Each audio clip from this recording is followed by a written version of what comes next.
Pledge allegiance. Pledge allegiance to the flag of the United States of America, to the republic for which it stands, one nation, under God, indivisible, with liberty and justice for all.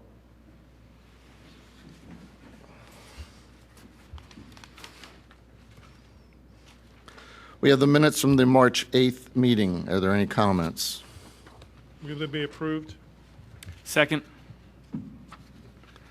I have some minor typos that I'll just give to Peggy directly. It's nothing that changes the meaning.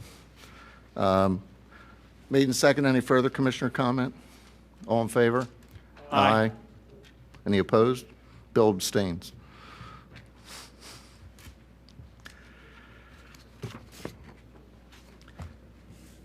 Notice of executive session. We had an executive session before this meeting where we discussed litigation issues concerning the Bayshore litigation. We discussed an issue with Brother Spano, and also at that time we had some personnel issues where we interviewed candidates for the different boards and committees.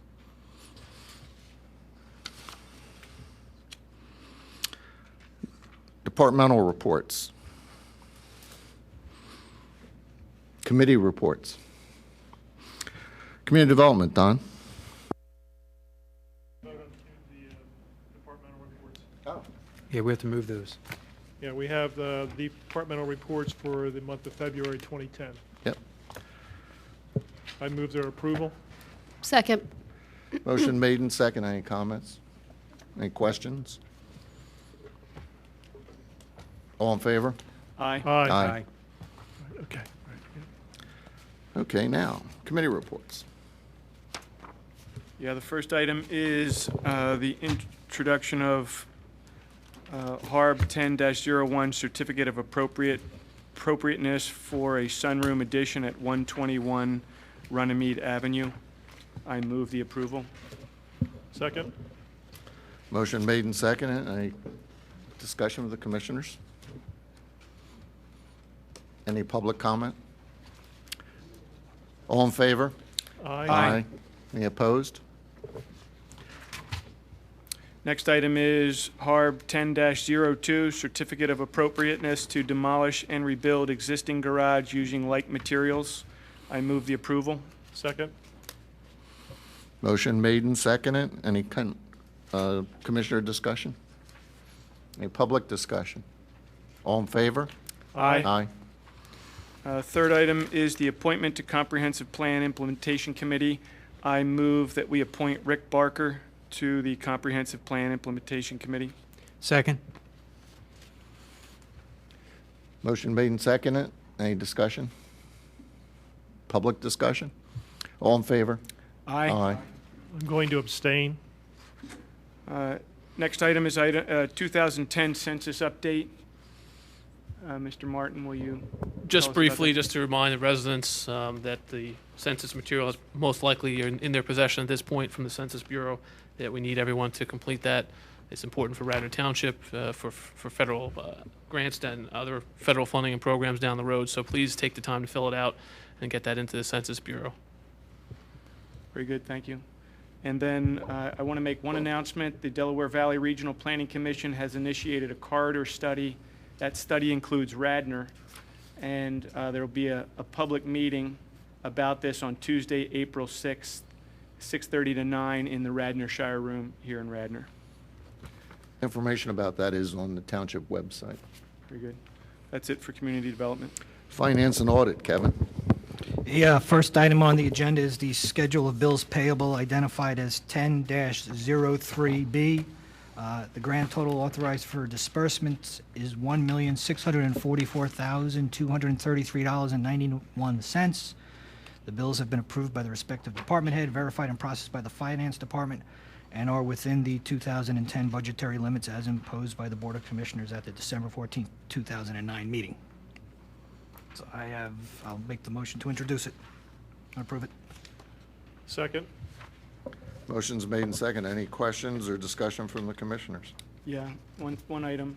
Either Mr. Martin or Mr. Hagan, will you just explain under snow and ice removal This is on page 6. Explain what those, the 3 items from Manella's Diner are. Yeah, real quick, I'll give it to Bill, but basically that's due to the snow, part of the giving the guys a meal, if especially the large one for September 10th. That was a big storm, so you had a number of meals for the guys out in the plows, and that's standard procedure for the Public Works, and Bill can go into more detail if he needs to. That's exactly what it is. You know, the one storm we were in 30 hours, about every 8 to 9 hours, try and feed those guys, keep them fresh, give them a break, get them off the road. Very good, thank you. Any other questions or discussion? Motion made and seconded. Any public comment on this? All in favor? Aye. Next item on the agenda is the appointment to the Citizens Budget Advisory Committee, and I'd like to nominate Joe Ellis. Second. Second. Motion made and seconded. Any further commissioner discussion? Any public discussion? All in favor? Aye. Next item on the agenda is the adoption of ordinance 2010-19 to transfer of funds from the sewer fund to the amount of $32,489.60.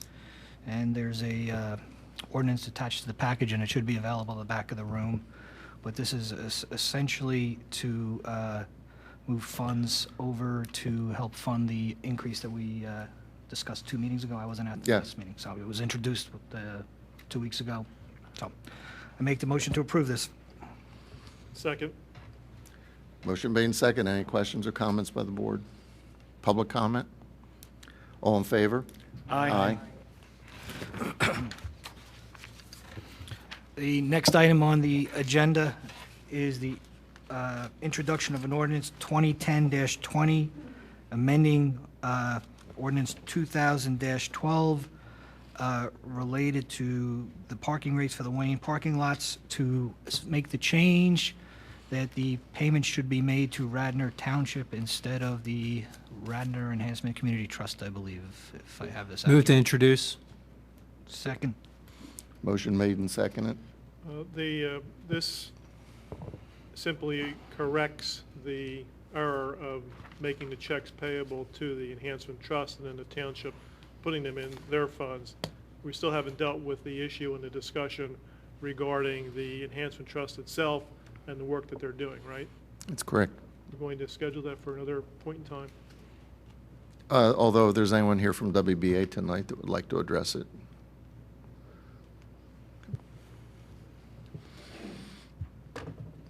Also, this says AT&T. Does that include Luella and some of the? Yeah, it should say Wayne lots because it includes more than just the AT&T lot. Okay. It's working? Yes. Nelson Dayton, Aldwin Lane, Villanova, and Mr. Spengler's ward. And I just wanted to say a couple of quick things. I know you got a lot on your agenda, and I had emailed all you guys. I don't know if you had a chance to read it, but it was just a short opinion of mine. And as a member of WBA and as a business owner in Wayne, I'm hoping that you will all agree to earmark those funds from the parking lot towards enhancements in downtown Wayne. You know, it's the Wayne businesses that are basically paying into that fund, and we're hoping that you'll see fit to keep it that way.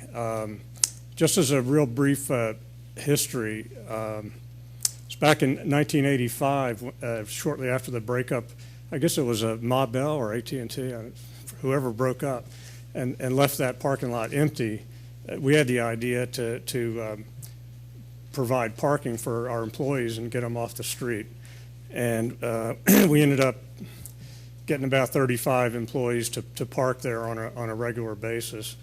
And we went along that way for about 15 years. And then in 2000, the Enhancement Trust and the Township together basically took that over, and it became some kind of a method for helping businesses in Wayne meet the zoning requirement for parking spaces, particularly restaurants. And other than the fact that the checks were made out to the trust, I think that that the trust has done a really good job as far as what they've done, all the projects that they've completed, basically beautification projects. And I think that now that you've made the correction or about to make the correction to have the parking fees checks made out to the township, I'm hoping that, or I think it might still be a good idea to consider letting the Enhancement Trust administer the funds. And I say it for two reasons, and one is they've proven by their past projects that they can do a good job.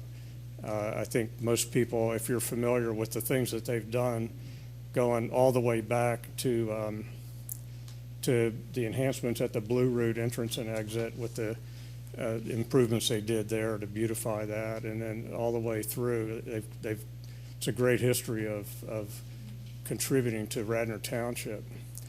And the second thing is that the township itself has a lot of other things to do that are probably a lot more important than dealing with requests from WBA or from whomever to, hey, why don't we consider this little beautification project? And it frees up your time and staff's time to do other things. And so I just, for those two reasons, I think it would behoove you to consider continuing to let the trust administer the funds. And the final thing is, I know ever since the Bayshore saga, everybody's on a heightened alert, and I understand that. But the point is, he's gone, and the remaining members of that trust are all long-time, upstanding members of the community who and if they're willing to open their books to you guys, and whenever you have a question about where they're spending the money or what they've got in the works, and they've always worked with the township in the past, and I'm sure they would continue to do the same thing. And I know that one hurdle is the public bidding situation, and I'm not sure what the actual rules are for putting a project out to bid, and if there's a size limit, but perhaps the trust would be willing to put potential projects out to bid to meet that requirement. And the other thing was, I think in terms of comparing it to other public projects, the ones that they do are relatively small, and I'm not sure if there's a limit on how much money the project involves in order to have to meet the requirement to put it out to bid. Perhaps they could, they would just have a maximum amount that they could do. And I think, so I just wanted to encourage you for those two things. Thank you. Well, Nelson, the one point that I want to make in response to yours, and it's really agreeing with you on all your points, but specifically, Ordinance 2012 was originally designed to receive monies in from the business owners for those parking spaces, and that money was designated to go back into public improvements, beautification projects in the business district in Wayne. Right. And this was a collaboration between the township, the trust, and the WBA. So I think it would behoove us when we get around to passing this ordinance, if indeed we do, that we should have an amendment to this section, section 1, subparagraph 2, where it reads that fees enacted by this ordinance be received in advance and be made payable to the Township of Radnor, and then add the following language, and set aside in a separate fund earmarked for public improvements in the Wayne Business District. That way it would accomplish the original purpose of that ordinance and what the WBA intended. Am I correct? Definitely, yeah. And what the trust and the township from back in those days also intended, yeah. Right. So I would move that amendment to the ordinance as introduced. I'll second that. Any discussion on that? Nelson, thank you very much for your time. Thank you. Okay, we have, first we'll vote on the amendment. All in favor? Oh, Susan wants to talk. Susan. How are you? Susan Byrne from the Luella Court Historic District, the neighborhood that's probably closest to the business district in all of Wayne. I walk Wayne probably 2 or 3 times a day most days, and I can tell you that we've been living in a construction zone for probably 5 or 6 years. I say that not as a complaint, but just as a statement of fact. I love where I live. I think it's the best place in town. But this trust and the money earmarked for the trust kind of helps to offset some of that chaos by making it beautiful, in my mind anyway. I mean, it really has improved things greatly, and I can look at it and think, okay, well, it is a little crazy, but it is made better by that. My other concern, so I basically agree with everything Nelson said from a resident's perspective. My concern, especially during this period, is that that money would have been put towards something else and gone poof forever. So I just wanted to let you know my thoughts, and that's what they are. Thank you. Thanks. Any further public discussion? There's a few things. So this ordinance, without the amendment that Hank proposed, would not, it would simply change who the checks are written to, and then the township would have to every year make a decision to make a contribution to the enhancement trust. With Hank's revision, what it would do is that money would go automatically to the enhancement trust. Is that correct? Well, just the money from the AT&T lot. It's my understanding that other money comes into that, or in the past, there has been other money donated or some other money, which that money I don't think needs to be earmarked. No, I think what my suggestion does is it makes sure that the money that is paid by the merchants into the fund Just the- gets specifically set Right. aside for improvements back into Wayne. Yeah, I don't think, I'm sorry. It's not necessarily guaranteeing it goes to the trust. That's a discussion for another day. You're just Okay. suggesting So some Radnor separate Township- dedicated fund That with a is different correct. number, That is that rather than have it be a line item, it's a fund. Just as Susan says, you don't want the money going in from the Wayne business owners and all of a sudden, poof, going to some other area of the township.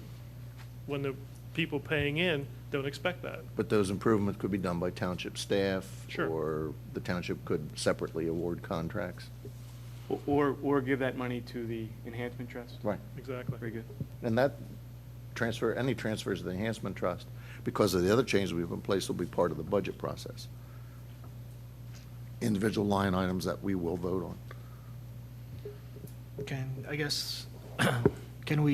Bill, there's monies right now designated in the budget this year, right? Well, we made that change just But recently. do you have it set up as a separate fund?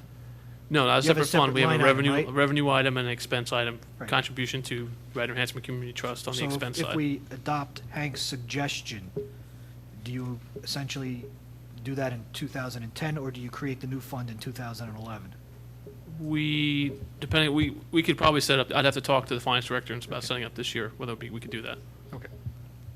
So what would be the difference between a fund and a line item? How would the fund be different than just having a line item? It's really it'll be a separate fund in your budget versus a line item in your general fund. That's really it's just how an account will be set up in a separate bank account for it. Does it hamper us in any way? I think the nuts and bolts are its But- visibility more than anything, because you can Actually, transfer Don- fund, you can transfer from fund to And fund. Bill said it, but the fund has revenues, expenses, assets, and liabilities, rather than a single line item, which is just an asset. Or in this case, would be a revenue. So you have a revenue source, but if we create a fund, the money would go into that fund, and we would actually get a separate fund sheet as part of the budget. It would show the revenues, the expenses, assets, and liabilities of that fund. Very good. And that So fund- we're not hampering our ability to spend the money, or Not at all. But we are making it more visible. It's more visible, and at any time, the Board of Commissioners, if they decided to, could transfer the money from that fund to any other fund. And that is not the intention, but it gives you full visibility on the fund. Very good. So if it's a fund, you have the ability to more clearly see what monies have come in from the AT&T lot, and if there are other monies that came in from other projects or other fundraising events, and then delineate where everything is spent, because you'll be, under this ordinance, we're going to be obligated to spend the Wayne money in Wayne if we adopt this amendment. Okay, it's a vote on Hank's amendment first. All in favor? Aye. Aye. Any opposed? Abstentions? Okay, now on the revised ordinance. All in favor? Aye. Aye. Aye. Any opposed? I'm confused. What? Didn't we just vote on your? And we voted on No, the we voted on amendment. just his, to accept his amendment, Now on the introduction. on the amended Voting on introduction. the introduction. So it's introduced with those revisions. Okay. Budget update, Kevin. I guess I'll pass this on to Bill and let Bill lead us through the discussion. I have a few questions, but just the first thing for point of clarification for anybody looking at this, where it says February 10 actual and February 09 actual, that is a year-to-date number, not a month of. So Bill, if you want to kind of walk us through your intended discussion points, and then at least Sure. I have a couple of questions. Just real briefly, we, at the last meeting of the, I guess, the end of February, you had asked that we change the budget document slightly to show a year-to-date actual versus a year-to-date, at least with the prior year, and a variance between the two, which is you see before you in the new document. A few things I would point out, if you're just skimming this and you're seeing, oh, we're compared to 2010, 2009 for, the Act 511 money, we look like we're $1.6 million short compared to the prior year. That's not necessarily the case. The things I would point out to you, for business privilege tax, you'll see for 3051, 1.5 million in 2009. We didn't break out the audits prior to that, and that's a big number. That 2009 number through February last year was two very large audits, which is why you'll see only 79,000 of business privilege tax collected so far, because that's not due to May 15th. So there's $1.4 million from the prior year that makes it look like it's significantly off, which it's not. Real estate taxes are basically in line. We're a little behind this year, but that usually catches up as we move along. Again, being that it's February, you're only 2 months into the new year, some of this is a little preliminary. So by end of April, you'll have a better, more understanding of, and probably May with revenue numbers. It's still very early because most of them aren't due yet. With reflection of, the only one that was a little concerning was the real estate transfer tax was $61,000 short this year so far. But again, that's the first payment for 2010 for January came in February, so we've only had one payment so far. And considering the weather we've had in December and January, that's not necessarily something to be that concerned at this point, but something to keep an eye on as we move forward. The expense accounts are all doing well at this point, but again, very early in the year. Those are the things I wanted to point out to you. That if you have any questions, I'd be happy to discuss them. The only other thing that should be, if you look at community development license and permits, they are actually having a better year so far compared to the prior year and this year, so that's a good sign as well.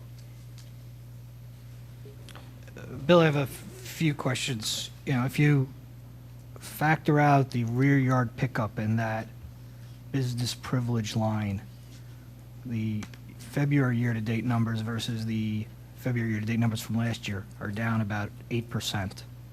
Is that of any concern to us, or do you think it's a little early to? Which line, I'm sorry? Well, I did the math. There isn't a specific single line. If you take your total revenues, and you factor out the additional funds from the rear yard pickup of 117,227, and I just took out the business privilege, that 310, 3051, just to try to, as best as possible, try to take out any what I would consider new factors. And in my math, that's this year versus last year is down a little over 8%, and I don't know if we're getting an early signal that things aren't moving up as quickly as we'd like, or it's just we only have 2 months worth of data. It's 2 months worth of data. For example, I'll point you to back into the Act 511 category, both the mercantile and mercantile audits. We had much more delinquent collections that happened to come in early in the year from the 2009 year. We're still working on a number of those right now. Okay. So you're looking at an $80,000 swing right there. Yeah, there's 120,000 between those two lines. Yeah, so I mean, it's still, as you move forward, as we move further in the year, you'll get a better snapshot. It's something to be aware of, but I'm not seeing anything that looks below collection other than so far the realty transfer tax. Because one of the things that was a little bit frustrating for me personally last year is it did take us a long while to, we kept seeing signals, and we kept kind of, pushing it out. And I think if if things aren't rebounding as to the extent possible, we ought to try to have a plan of action. Absolutely. No, Sooner. but like I said, I think the end of April, so by your May meeting, you'll have a very, very good understanding where we are. Because a lot of the business privilege tax starts to come in April, even though it's not due to May 15th, but a big chunk of it comes in towards the end of April. And with respect to, the other thing I would also point out, we had a very large audit settlement that took place in February of this year, but it was booked, if you look for the preliminary number for business privilege tax audits it was booked to last year. So you're actually doing better last year moving in with our fund balance, so there are things that affect some of those numbers. So it's still early to get a proper gauge on it. That's why I wanted to make that point. All right. Then what's accounting for the almost, doubling of the license and permits on health? I know it's kind of an out of the blue question for you, and you may not have an answer at hand. I don't know, maybe Matt or someone from community development could give you an answer on that. That's just relatively based on the number of permits, I guess, that Larry has come through, Matt, or? It's 320, 3072. Matt. Correct.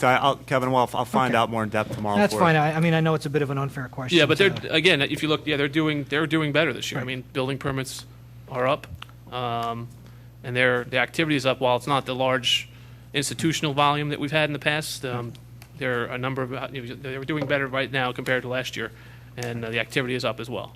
Then if you go to police, and maybe it's a function of the payroll cycle, but if you go to the police regular, or maybe it's maybe that's where the retirement payment flowed through. I don't know, but it's almost 200,000. Page 6, very first one. It's almost $200,000 more. That was with retirement from the chief and some of those. So that's where that payout flows was paid through. from their line. Okay, and then on page 8, I suspect that this is an aberration and it doesn't reflect February, Bill Hagan. I'm a little surprised that our snow and ice removal operating supplies this year are less than last year. So is it just that it hasn't flowed through the budget yet, or were we able to pre-buy, or is there something else? We're actually going to be a little bit under budget on that account, believe it or not. Okay. I did have 400 tons of salt ordered, which I put a hold on. We got this break in good weather, and I thought, why spend the $26,000 if we don't need to? So you may see that account stay under. There's still some outstanding bills through Glasgow with anti-skid. There may be a couple more meal bills out there. Okay. But it's going to be close. Okay. It may even be under budget. That points to two questions. First, my question was, why was this year a lot less than last year? And Well, all the storms are different. It depends. When you get a lot of little nuisance storms, 1, 2, 3 inches, a lot of those require a lot more material than there is plowing. Depends, and temperatures have a lot to do with it. How many applications you have to make. So each storm is different. Okay. And also, Kevin, the first big snowstorm that you may be thinking of actually was in December of '09. So that was our first big hit, and that was part of last year's budget. Okay. But Bill touched on something that I know we have a challenge, but I don't want to lose sight of this. I know we have a challenge with our system. But ultimately, I'd like to see not only actual this year versus actual last year, but actual this year versus what's budgeted year to date this year. We add another budget column with the budget year to date. We can do that. Easily? Because I've been told. We'll work on it. Okay. It's something we're working on. It's not Okay. the software we have is just not that great, but understand, it's right. one of the things we're looking at. I just don't want you to lose sight of the fact that that's where we need to go. We're getting there. I Okay. appreciate that. Okay. That was it for my questions. Bill, could, I just want to mention, it looks like, and maybe you discussed this a little bit, it looks like under license and permits, it looks like we're up about, 27% over the budget year to date. Could you just talk about why the revenues are up a little bit in that department? What's going on? Is that an increase in permits and? Yeah, Matt could probably give you more detail. Like as I said before, we haven't had a number of the large institutional permits that we've had in the past, but we're seeing a lot of homeowners, refurbishing their home. Sometimes not the large major additions either, just renovating their current home. So permanent activity is actually up. We have a couple large ones that came in. Matt, if you want to give some more detail. Right. But they're ahead of last year at this point, and significantly compared to last year. We had 100 Matson Ford Road that added about $85,000 in building fees. There was another one, 240 Radnor Chester Road.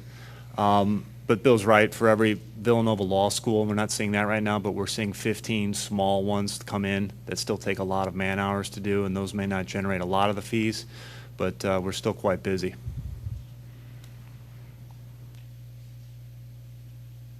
Yeah, I see. I guess the difference, the 140,000 is the increase over the 2009 actuals year-to-date. That's a big increase. That's good to see. That's an early indication maybe of some good things coming. We'll keep an eye on that. Bill Martin, could we get, I had mentioned this a few times. I don't have the numbers in front of me, but I looked back at the cash flow for the first quarter well, if we can look at the first quarter of 2010 and look at the amount of cash flow, it's about $5 million. And what I think would be helpful for me would be to see a cash flow analysis for the first quarter of 2011. And what I'm looking for there is how much money's in the bank. You know, this is a projection, but how much money is in the bank and how much are we spending each month until the taxes come in? Because I want to understand how big of a tran we'll need to get through the first quarter of next year. And I think the sooner we know that, and it can be a moving target, maybe if that's something you can put together on a quarterly basis. Yeah, So- I know you mentioned that in Yeah. February. That's one of the things we're So working on. April- This was the first to get part of what Kevin's looking. We're going to have yeah, that. and it's fine. Yeah, Yeah. I'm just bringing it up again because I'm thinking out loud here. But Absolutely. what would be helpful for me to see quarter-over-quarter changes in that, because if the tran value is dropping, then that's a good sign. If it's going up, then that's the sign that we're not going in the right direction. So We will, it just, like I said, it takes a little more time sure. based on where we are with the finance department, based on the software we have. It's just taking a little bit, we are going to have that for you. I'm working on that. Great. Okay, thanks. That's it for finance and audit. Great. Library, do you want to take this, Kevin, or you want Elaine to take it since she had been at their meeting? That's fine. Elaine can take it if she was at the meeting since then. I see George and Kathleen are out there, so. We have some representatives from the library here to talk to us about well, you can give us the long history of it, but a loan that was made to the library in 2004 for $500,000, and an arrangement had been made that the library would take over the repayment of that loan. It was part of a larger bond issue. And that has occurred. They've been paying the township $35,000 a year on that obligation up until last year. And at this point, we are going to readdress this because things have changed and the thinking behind doing that has changed. So why don't you all come up and give us a brief history of why this arrangement was made and how you would like to see it change. Okay, come on. I'm George Strimmel. I'm the president of the board of the Radnor Memorial Library. With me, Tom Glynn, the treasurer, and Kathy Mulroy, the executive director, and in, at least here, Steve Palantonio, a member of our board, to really talk about this issue. They will go into greater detail, but the fact is that as Commissioner Schaefer has noted, times have changed, and obviously finances have changed, and we want to revisit this whole matter, which basically gave to the library monies to improve the library, but not to repair the library, not to maintain the library. And unfortunately, we are now at a point where there is no money to maintain the library. The infrastructure is in terrible shape, with water falling through the ceiling and a infrastructure with heating, cooling, that literally is on its last legs.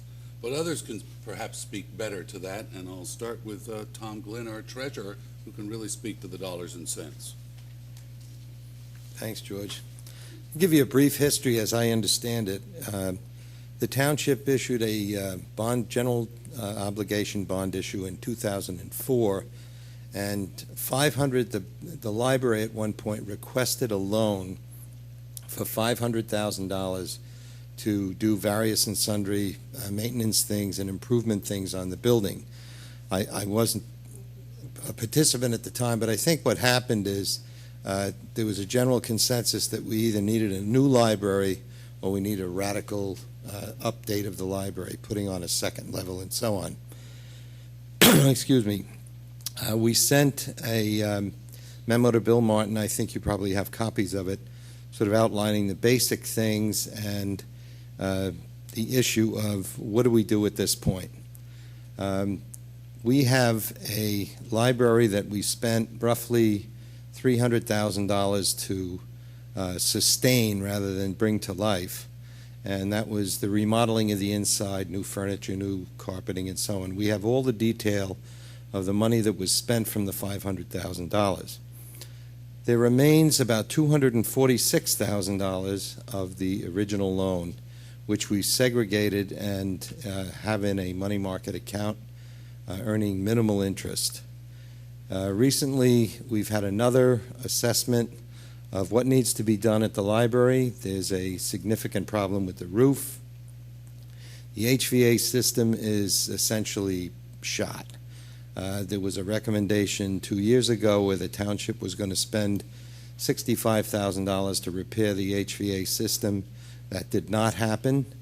The plan to move along, as best I can understand it, was slowed down by the township with the idea that there was a plan in prospect which was not widely known, which ultimately became the Keating Plan. And as a result of that, the activity that should have taken place didn't take place, and now we're at the point where we don't see in the immediate future any prospect, any tangible prospect of a new library. So it seems sensible to us to take the remaining $246,000, or the majority of it at this point, to do the major repairs. We've got preliminary estimates in the range of about $225,000. That would fix the roof, fix the lighting in the children's area, fix the put in a new HVAC system. What we're suggesting is that that money be spent by the library to get that done, and that the township essentially forgive the loan. I think the problem here is that the loan, when it was given, made the assumption that the library was owned by the library. The library is owned by the township. The township has an obligation to maintain that property in serviceable condition. That hasn't taken place. Frankly, I don't see the logic of lending money to a lessee to improve the property and then pay back the money to the owner. That just doesn't make very much sense to me. So I think it's a practical and sensible solution for the Board of Commissioners to forgive the balance of the loan, let us take what's there and spend it to do the things necessary to get a library in reasonable condition for a town that utilizes it more than any other civic space. So, are you suggesting that we offset, because you didn't talk about it, so you're suggesting we offset the forgiveness of the loan against the annual contribution over time? Well, my thought was whatever works to forgive the loan. I mean, because it doesn't make much sense to me for the library to try and generate, we don't have ways of generating additional income to service the loan. You know, I don't know what the provisions of the bond indenture are, whether or not you can, you know, how you have to go about doing But it. for argument's sake, it's about, if the outstanding balance of the loan is about $250,000. Correct. So if we reduced our annual contributions to the library by $50,000 over 5 years, that would be sort of a... Well, we would in effect then be paying down the loan. I mean, the library can't afford to take a hit of $50,000 reduction in financing, in my opinion. Now, Radnor Township is the and I think this is correct, among our peer libraries is the lowest per capita contribution to this to sustaining a library of anybody around. So, Can you tell us the interest amount and for how long you're paying interest on it? When does the loan stop? 2029. I'm sorry, 2029, And what's the annual interest rate? over Or 5%. not the rate, but what's the interest that you're paying? well, we're scheduled to pay about $35,000 a year. So the total interest is $365,000. Overall. What is the, what's the principal, what's the balance on the loan that's due at this point? You know, About we let- we have about $246,000 in cash. No, that's cash. Oh. What has been paid on the loan? So the original, we borrowed, I just I'll speak out loud here. I think we borrowed $500,000 on a bond. We gave the proceeds of the bond to the library. The library was to use that money to do capital improvements to the library. No, to Yes, do no. improvement. To do improvements. And I'm just curious, how much has been paid back to the township on the loan to date? About $50,000 in principal and the balance in interest. About 100,000 in interest thus far has been paid to service. the So loan. just to be clear, maybe I misunderstood, so the outstanding balance is $450,000 of principal? Right. No, On principal, the Yes, principal. on principle. you've paid $150,000 on. Most of it is interest. Most of Right, it's and interest. out of the total liability, which is $865. Though they have an outstanding loan of $500,000, they've paid us $50,000 on principal. They owe us $450,000. Right. They remember, again, Is us, I understand. Bill, have you looked at this from a budgetary standpoint? I guess they have a case in the point, I mean, they do, this loan was part of a larger bond issue. It wasn't just for the library, it was I believe it was a refinancing we did in 2004, along with the Wayne Art Center. And we borrowed extra money to be able to loan them and the Art Center. Both are making payments back. For cash flow purposes, you know, they are due to pay us $35,000 a year over the life of the loan, and that's the annual budgetary impact. So that, we would lose $35,000 in revenue? Correct, Correct. but it's part of it, it's all rolled into the amortization of the larger bond issue of 2004. So that their annual payment for just specifically to the loan is the $35,000. But in addition to not getting $35,000 in, we're paying money out in terms of interest to the bondholders. Correct. It's How a much- small portion of the total bond issue, but it is included in that, yes. Well, how much is that? We'd have to have a bond person do a calculation of what portion of that bond issue over 30 years is specific for I the mean, wouldn't it library. just be the 35? I mean, the 35 would make us whole, correct? Yes, that basically covers that portion of the bond issue. Okay. Can you tell us a little bit about, what if we didn't say yes and you had to continue paying this $35,000 every year, what that would mean to the library?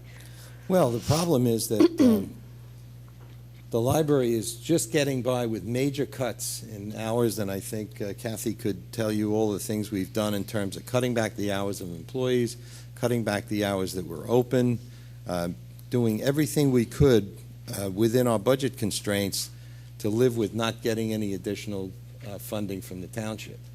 I think the key issue here is to keep the focus on the fact that the township owns the library, and the township has to maintain that library. I mean, that's only common sense. So to do that with what we have available seems to me very sensible. And, all the financial back and forth between the township and the library, the township essentially funds the library. So it's not as though the township is going to lose money and the library is not going to lose money. If you want to cut back the budget on the library by an additional $35,000 a year, you can do that. I don't think that makes much sense, but you can do it. Am I making sense? Yeah, this makes a lot of sense. I think when I looked at this issue, I think I would be generally supportive, and this is just my opinion, of doing this. Calling the loan, meaning you give us the money back, we pay for the capital improvements. We put these projects out to bid, we get the new roof, we get the new HVAC, and then if we forgive the loan, I would be in favor of that. We own the building, it's our property, we have to maintain it. And as I recall, the lease maybe even required us to do large capital improvements to the building. Yes, that's correct. Now, that said, there's one thing, some of the money that was provided to you was used for furniture and fixtures. Right. We might want to look at the fact that that was spent on furniture and fixtures rather than capital improvements No, to but the all building that we own. Those things were, the expenditures we made were with the consultation of the then bond counsel, and I'm afraid I don't know his name, but In Well- addition to which, there were other funds, the bond calls for this, as we brought in other capital funds, and there were additional capital funds, those went into it also. yeah, there were I two. can't say that, you know. But dollar went just so you, I want to make sure you understand where I'm coming from here. When we borrow money at 30 years, the expectancy is the life expectancy of that asset will match the loan, the term of the loan. And, you know, if we borrow money for 30 years and you use it to buy chairs that only last 10, that's not a good way to use the money. So I just want to make sure that. I think the agreement was that the money could be used to improve the library, and furniture is an incremental part of that. I mean, there's only so many roofs and so many major capital things. So, Yeah, I don't think my I'm afraid I got beef's- to agree with Commissioner Fisher on this, that to me, it's a mistake to use money borrowed for a 30-year period for a short-term asset. Is that essentially what you're saying? That's it. Yeah, I said it in a convoluted way. My beef probably isn't really with the way you handled the money. It was the fact that the board allowed it to be done that way. You know, I'm very careful. If I'm going to borrow money, it has to provide benefit to future taxpayers, not just the current. So, yes. Yeah. One of the things I think you need to understand that the furniture that we replaced was 28 years old. Yeah. Library furniture has a lifespan of about 30 years because it's built like tanks. So just Yeah, so it's a understand long this life is- asset. This is a very long life asset. And yeah, if I could just- It was the first time we painted in 30 years as well. So basically, that is the life cycle of what we use the money And for. there were other funds in here that weren't part of that. Originally, as part of this, the bond issue, my understanding, I was around for part of it as the assistant finance director was, it was to do a major, when I say major, significant renovation, putting a second floor on or rebuilding the library at the time. That's correct. And that was part of the bond issue, and that was what the proceeds were for originally. Right, and at that point, apparently, several architectural firms were hired to do an architectural study of whether or not the building could sustain a second level and so on, all of which was paid out of these funds. And we've given the township a completely detailed charge of every expense that was made against this account. And that's when this mysterious alternative was introduced. And every time the library tried to do something, we were told to wait until that was resolved. Again, that turned out to be the Keating thing. And since that didn't go down, we're at a point where we just simply have to do something about the library. And we just think this is a common sense solution, but, you know, we're open to any of the alternatives. And what you suggest makes sense. We'd be happy to give you a check tomorrow for the $246,000. And the sooner you can get your people on to getting bids, the better. As long The as that was issue- dedicated yeah. to the library. No, the I mean, intention. An issue that with that, wouldn't that would still mean that we would have a $35,000 for 18-year additional obligation, because we'd still be paying, if we forgive this loan, we incur $35,000 a year for 18 years. Yeah, and the 35,000 is on the total loan amount or the total bond amount of 500,000.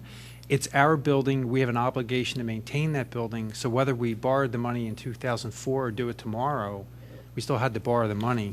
But the nuts and bolts of it are, if I understand it accurately, is essentially it winds up being, if we do everything we say, an increase of $35,000 a year. Yes. To the library. That's the way I see it. That's the way I see I it. mean, essentially, we give them $800,000 a year. Now we're going to be giving them $835,000 a year Right, you're towards giving that them- You're giving them building. more, but That assumes that the $35,000 is the number, the real number. We don't know what the real number is. But It's I- been redone. It could be $25,000. no, but I understand. But the nuts and That's- bolts are yeah. that it's Right, an which we effective did. increase in the township's contribution to the library. Right. And the That's redoing right. it wouldn't change the number on the original It would just change the It's distribution of the money. 34,000, Yeah. it's Change it's the around distribution 35,000. of There's how a the money payment schedule, flows, it's but the money 35. would stay as per the original bond. So, I mean, I'm troubled by taking on that obligation when we have a lot of buildings in similar situation. So. But the library is the most significant Okay, and we can have public- that discussion, but Well- we got to make sure that we don't cavalierly forgive this loan because that's a $35,000 obligation for 18 years, as I see Yeah, it. but the library in Radnor Township is the most used facility of anything in the township. I mean, it's crazy not to support it. I mean, you're talking about $35,000. You are on an supported to the $800,000. extent of $800,000 a year. That's It's right. the I agree with single that. largest And- contribution to any organization. To be by fair, the issue far. isn't, No, the issue isn't that I we're, understand. someone is saying they're not going to support it. The issue is, do we support it with $835,000 per year, or do we support it with $800,000 per year? Or do we reduce the library's budget by another $35,000? That's Why essentially. I wanted to hear be from another you, one. practically speaking, what would happen if $35,000 was cut from your budget? Because if we decided to say no, you would now be functioning with, 700 and whatever thousand per year, and what would happen? I mean, what would you be Additional hours cuts, in programming and hours, or and hours probably, because the only way to cut staffing is to cut hours. to come out of staffing? Right, because, I mean, it's, if you don't have the money for staff, you can't be open. So, and if you don't have the staff, you can't be open. So we probably would have to look at additional hours cuts. Because we've cut everything else that we can at this point. George, the other day, I know you were talking to one of our state reps about what happened with the state budget this year. Do you think there's any chance of that issue being resolved? I wish there was, but of course, one of the first things that seems that people cut are libraries. And certainly that was true to the amount of about 25% this year by the Commonwealth. No, the issue really was, could we charge people who weren't from Radnor? That's another operational Right. thing. Right now, Right now we can't. unfunded mandate Right. that says we have to open our doors to everybody in the Commonwealth, and it used to be that we got some reimbursement for that. We get nothing for it now. So obviously, we're caught in two directions here. But it comes back, in this case, to the building. And the building belongs to the township. It does not belong to us. We can't go out and float a loan against it. Maybe the township can, but we can't. And it's an asset, and you don't let your assets deteriorate. I mean, I personally think the library is one of the most important institutions of our community. It serves the greatest strata of people. I see if we said no, I would see that as really asking them to cut their budget because we are deciding not to fund our responsibility to keep that building maintained. I do view that the township does have the responsibility to maintain that building, and right now, we have not done that.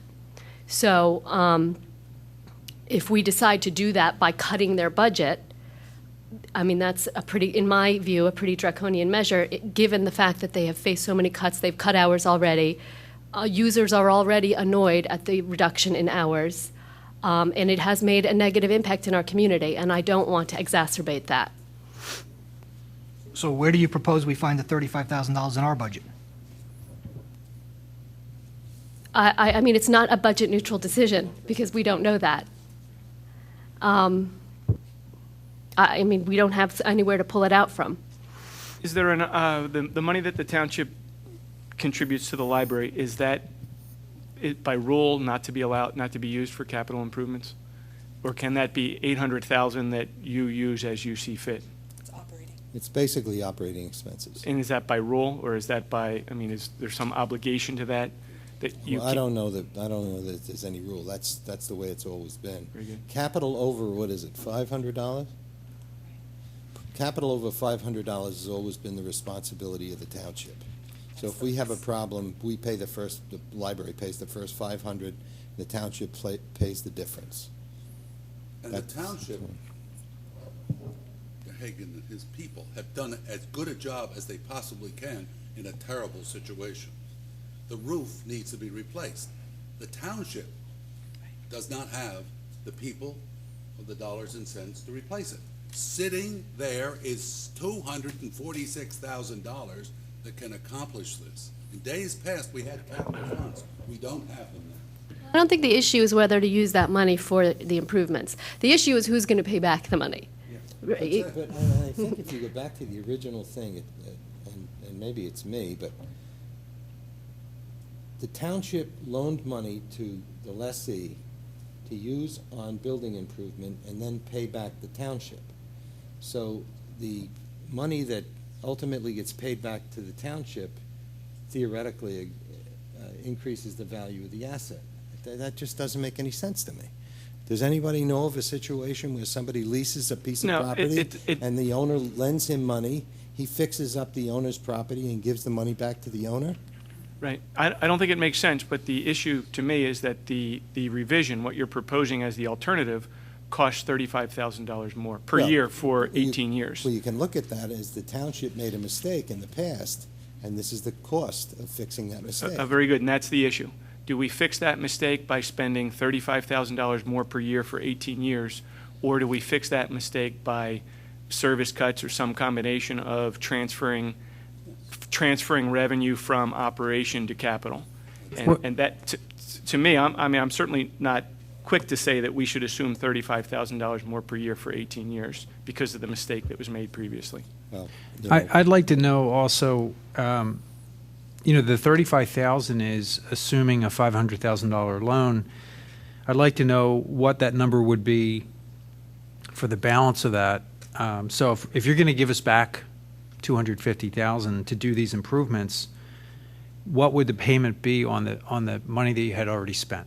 And maybe that would be a partnership that we could work somebody with. else would have to figure that out. Yeah, but I can't it's do that, Mike. it might be I guess $20,000. it sounds like what we ought to do is try to have Bill and or Karen or somebody work with Tom and come back with a couple of options before us. And we may not have a good answer in the early part of the year because, quite frankly, there are things that I'm seeing on the revenue lines here that concern me a little bit. I recognize it's 2 months into the year, but we're not an unlimited pool of funds, and everybody has their own little special interest. We're going to come out with another one in a little while, but you got the senior center, you got everybody wants more money, and it's just not there.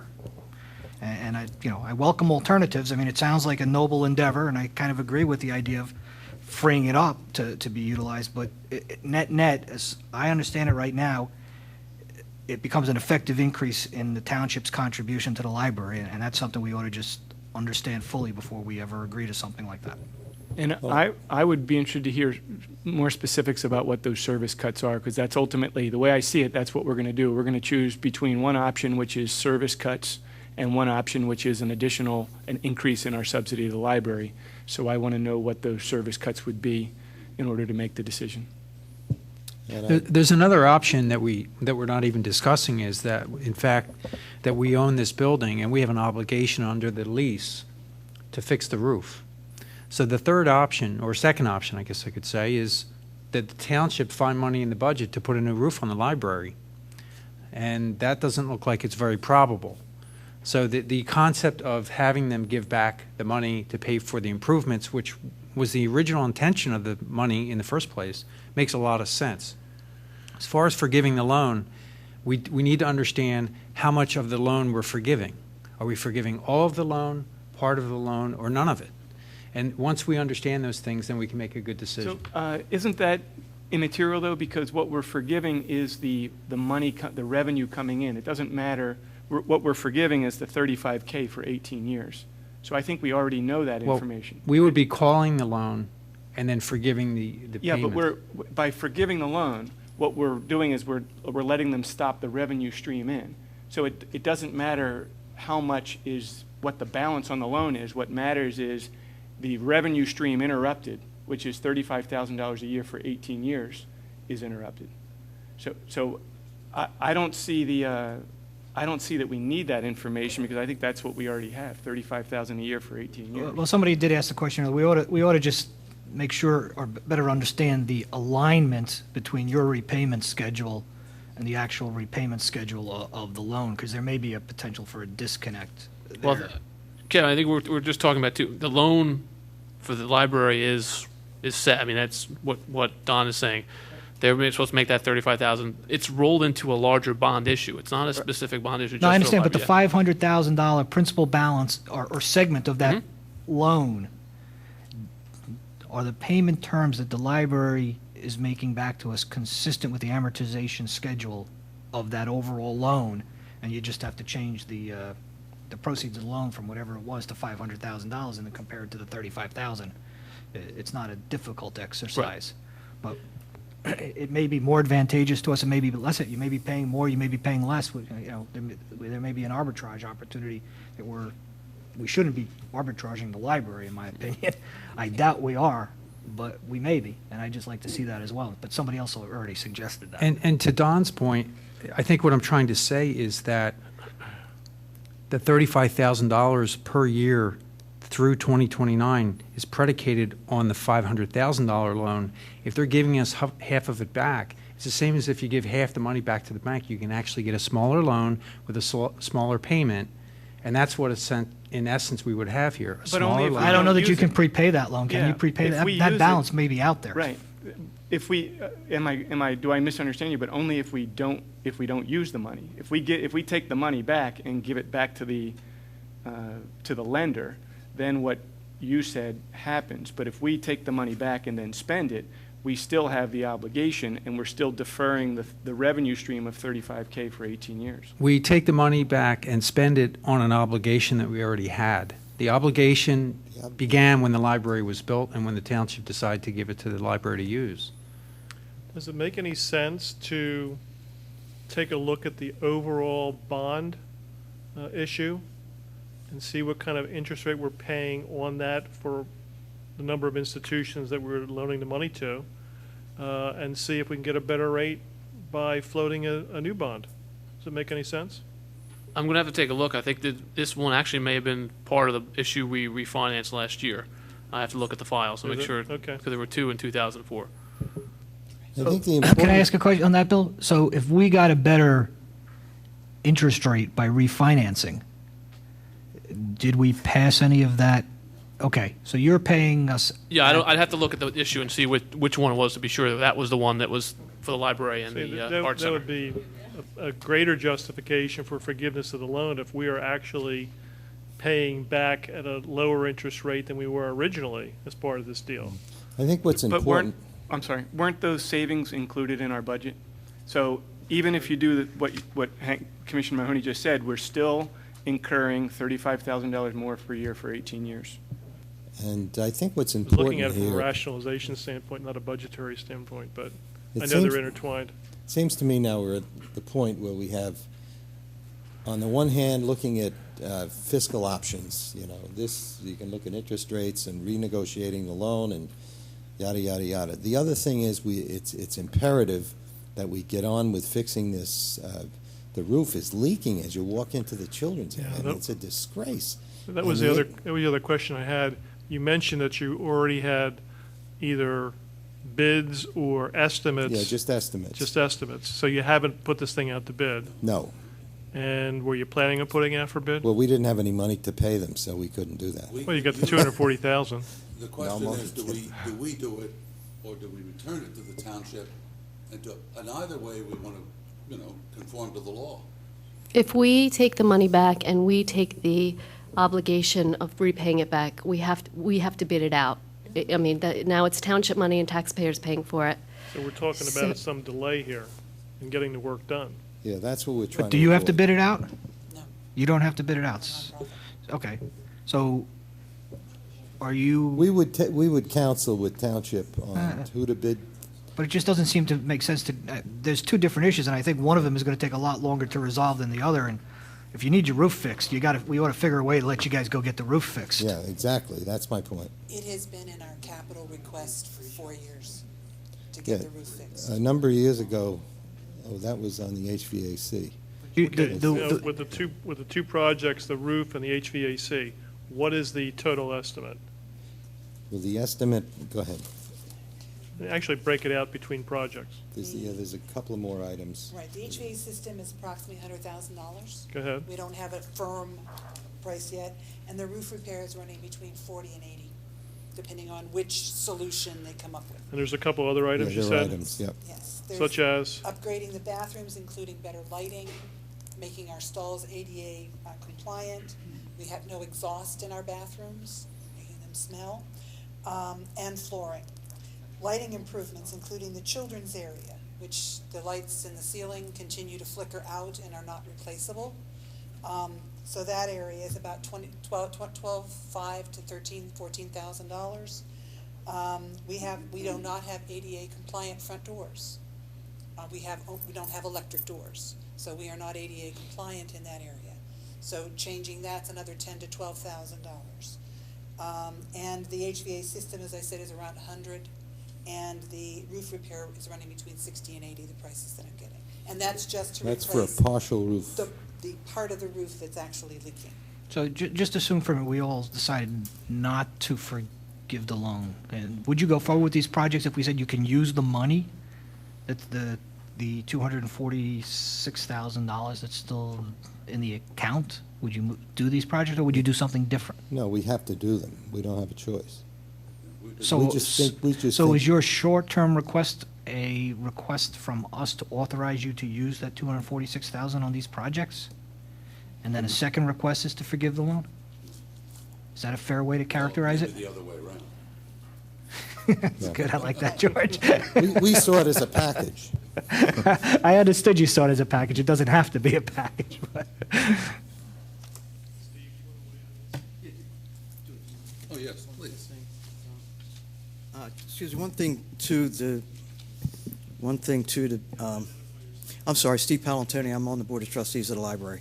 One thing that's a small piece of the drop in the bucket, but also might help that $35,000 gap, so to speak, is that for years, the inefficiency of the systems that are in place now and the roofing and everything else has caused the utility bills to skyrocket. Everything in there is electric.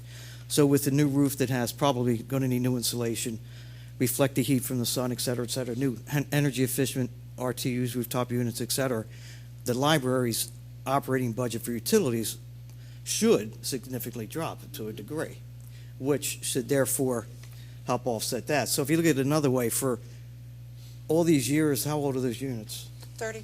30 years that the landlord has not done anything to upgrade, the libraries have been paying those expenses on that are absolutely exorbitant. So there is, again, it's a small drop in the bucket. There is some more So coming. using that logic, we can not forgive the loan and reduce the con. No, that's not true. Not that much. Yeah, it's not that much. But what I'm saying is that you're talking about the budget, but there is something that will help out our budget. So therefore, Well, that has anybody 35,000. done the calculation on how much you think you can save on utility expenses if you go through with these improvements? No.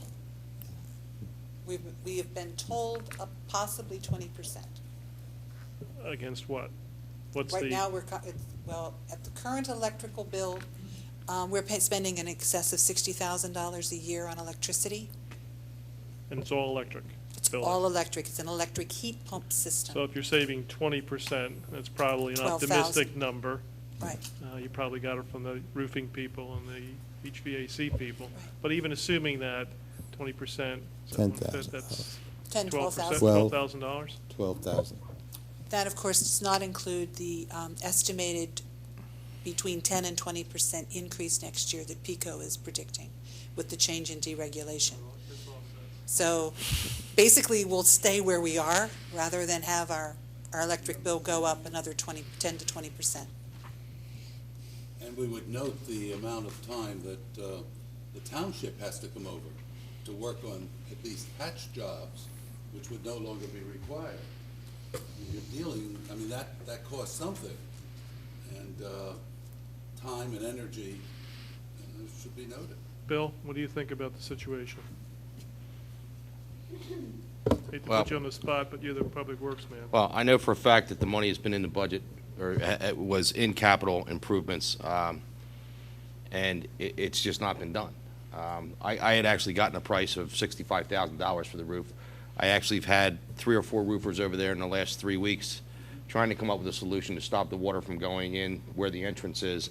And you're looking at $25,000 for just a flat roof in itself. I mean, if you go up on the flat roof, there's water getting trapped between the flat roof that is there now and whatever the sub base is underneath that. You can actually hear the water in there. So the roof needs to be addressed. We've gone up there. I've had personnel up there. We've done the best we can with what I have in-house, trying to figure out where the leak's coming from. If anybody in the audience knows a roofer that can detect where leaks come from, I'd love to have their name, because it's just something it's troubleshooting. I mean, you go up and you spend $1,000, $1,200, and it starts leaking. It's just constant. You know, with a flat roof, particularly, water goes in somewhere, you never quite know where it's going to come out. I think it's a disaster waiting to happen if we don't do something to address the roof and the utilities. I'm supportive. Let me ask, is the HVAC system functional right now, or is it limping, or? It's dysfunctional. I mean, it's functioning, but it's dysfunctional. What is? have 10 compressors. 3 of them are offline because they're not repairable. The estimate just to replace those 3, if they can find 30-year-old compressors, is between $40,000 and $45,000. So we'd still have 7 bad ones, old ones, and then we'd have 3 semi-new ones, and they're not very efficient. Are they on the roof as well? Or? No, they're on the ground. We don't know why, but they're on the ground. We have an enormous amount of ductwork in the building. And so one of the things, the contractor who has been repairing the system since the system was built, because the original contractor that was done as part of the building bid by the township apparently went out of business immediately.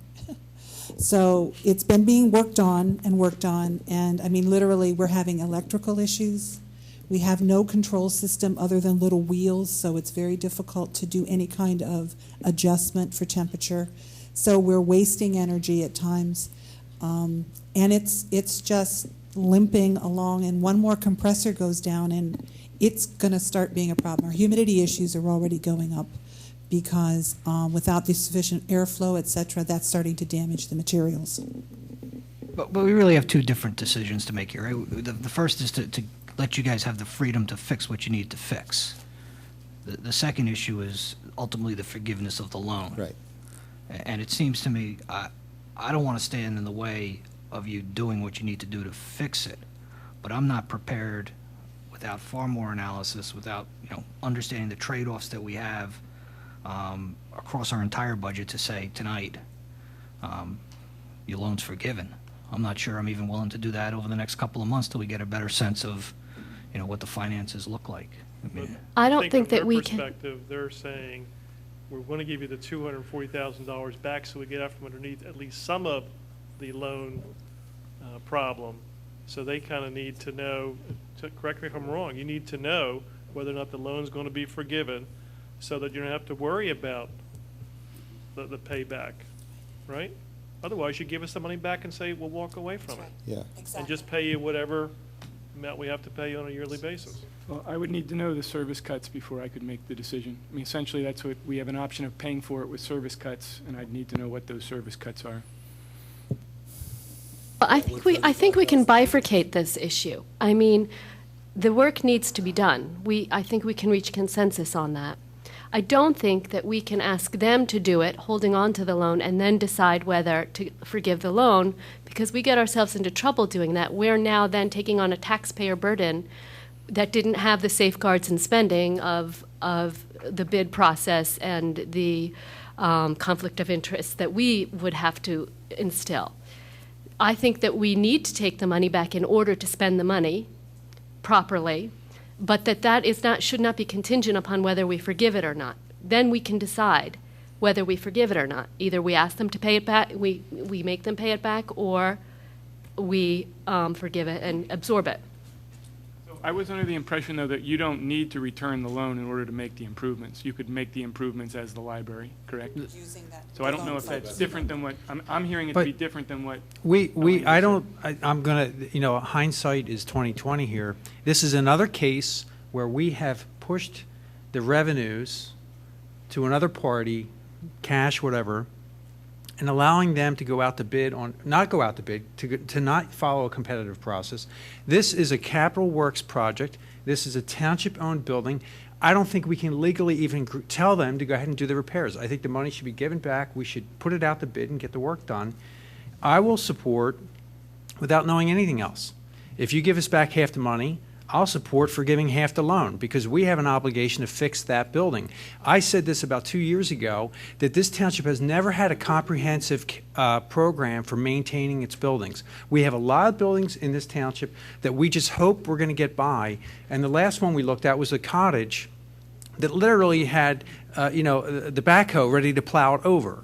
So if we need to be responsible to the taxpayer and maintain the buildings that we own, and it always starts with the roof. So I would hope that this board will get together, we'll have this issue looked at a little more detail, get a little more idea of the financials, but it seems like a very obvious decision to me that if you're willing to give the money back, we'll forgive the amount of the loan in which you're giving back, and maybe we'll talk about more, but at least on the onset, I'd be willing to support forgiving half the loan, so half the $35,000, but in exchange, we take that capital money and we put it to use in a capital project, a public works project, to put a new roof on the building and fix the air conditioning. I think it's a perfect solution, John, and it gives us time to do the math, figure out some of these intricacies, and make sure we understand them clearly. Because this really does sound like a bit of a shell game. So we'll remit the money back to the township, and the township will. I want to see this on, Bill, can I see this on paper and the whole thing? Yeah, I might want to, before we do, I think we want to look at the bond and loan documents. Yeah, I want, technically, in my mind, the town, they signed an agreement that we loaned them the money, Right. that they're in possession of the money. They can do the improvements. Unless there's something in the bond document that says otherwise. It's up to you. But I want to take a look at the loan documents and see what's part of the bond issue. Would you think it would occur faster if the township did it? No. I would think it would occur slower if the township did it. Yes. So that's a double-edged sword, taking. We want to be totally on the up and up here. I think we're obligated, and John Rice, if you'd like to chime in on this, I believe we're obligated under the law, because this is a public works project, and because the township owns this building. Don't we need to put this out to bid as a public process? John, I can't answer that. I haven't looked at anything involving this. I don't know what the terms of the loan was. If this was money given to the library to do with what they wanted to do with capital improvements, operational, then if that's the case, I don't think we have to go through the bidding process. They have the money, but, I'm at loss, I think, as some of the commissioners are. I want to see the loan documents. I want to see what the terms of the bond issue are. And if they give it back to you, you're going to have to bid it out. It's going to cost more if you go that route. Right. But if they have the power under those documents, been given to them, like any other nonprofit group that you give a grant to for a specific purpose, then they can do with it what they want to do with it, unless there's something in the state law that deals with libraries that requires them to meet. Slightly different, because now we're discussing, after the work is done, taking the debt back and relieving them of the debt, and then now we have taxpayers paying the debt Right. that we didn't spend, we didn't have the safeguard spending. So it's slightly different than just giving a loan and saying, have at it. You don't have the same safeguards. Just to remind, along with the library was the Wayne Senior Arts Center. They are paying it back. Similar 501c3, that was part of the loan. They built a major renovation expansion of their building with taxpayer money through the bond issue, and now they're repaying us. So basically, They don't own the building. They use that money specifically for I think they own. We don't own that building. No, the Arts Center. The Art Center owns its own building. Correct. They can go out to a bank and get money. Well, they were part of the same bond issue that the library. Bill's point is, if we forgive it for you, they're likely to come and ask the same thing. No, the difference is that, the difference is. I understand that. They own the I building. understand that, but they got a loan from the township. Yeah, but My only point with Excuse me, let's get an answer from John Rice and Bill regarding whether or not you can do the work. We Or would what- like to do that before the roof caves in. Yeah, and we'll do it soon. That was my point. My point was that I'm not sure. I'd have to look at the loan agreement, but I don't think they have to give it back to us. I think they signed an agreement that $500,000 is theirs. We're paying the debt service on it. The question is whether you want to forgive the repayment of that loan. That's That's entirely separate issue. I'll find out from more getting this detail. work That's done. how I look at it. But Yeah, why don't you get that answer and bring it back to us, and we'll try to turn it as fast as we can. We appreciate that, and thank you for giving us so much time. We do appreciate that. Thanks. No other questions? Okay, thank you very much. Thank you. But Bill, as you're gathering those facts, one thing that would be helpful is at least, a set of options or recommendations that you, in conjunction with George and Kathy and Tim, have about options as to what we can do here. Because, again, I'm just uncomfortable with just a knee-jerk reaction of saying, let's effectively increase the annual contribution to the library, because, we've cut backyard pickup, we've got other organizations out there that are feeling pressure on contributions from the township and services. It all sounds well and good, and it's all nice, but that's in the absence of financial constraints. Well, ultimately, that's what as a board you have to decide. I think that's ultimately that's the final. You're going to we'll either have to come up with 35,000 or find the savings somewhere else. I mean, that number is not going to really change. We may have, as part of the refinancing, it might be a little less, but that's the real issue. Because the issue of whether the money comes back and we bid it out, that's a separate issue. But it's already rolled into the bond issue, and we've been paying for it since 2004. But I'd like to see at least, a couple of options or Sure. recommendations from you so that we can select from. Okay. Okay, next is Personnel Administration, Hank. John, That's me. yeah, the other way. That's okay. We have 2 vacancies on the Citizens Communication Council. If you have interest in serving on this council, please send your letter of interest and resume to Bill Martin at Radnor Township, 301 Ivan Avenue, Wayne, PA 19087. We have the next item on the agenda is a discussion over a salary adjustment for the interim manager. Don Curley, would you like to kind of lead Sure. this? I mean, the issue as I see it is, let's start with in January of this year, we made a decision to hire Bill on the interim basis, and we had projected somewhere on the order of $48,000 per year, or excuse me, $12,000 per month to hire an interim manager. And we made the decision not to do that. And so in the process of doing that, we saved roughly $48,000. We budgeted $150,000 for 2010 for manager, which didn't differentiate between interim and our full-time manager, but $150,000 for the whole year, of which we're projected to use $119,000. So that line item will have a surplus of $31,000. And then, so the issue as I see it is, do we want to take some portion of that money and make a temporary adjustment to the interim manager's salary for the 4-month period during which he serves as interim manager? Just a thought that I don't see this as a bonus. I don't see it that we're making a statement about performance. We're simply adjusting compensation for that four-month period of time for at a level that is commensurate with someone of our interim manager's experience for the job that he's doing.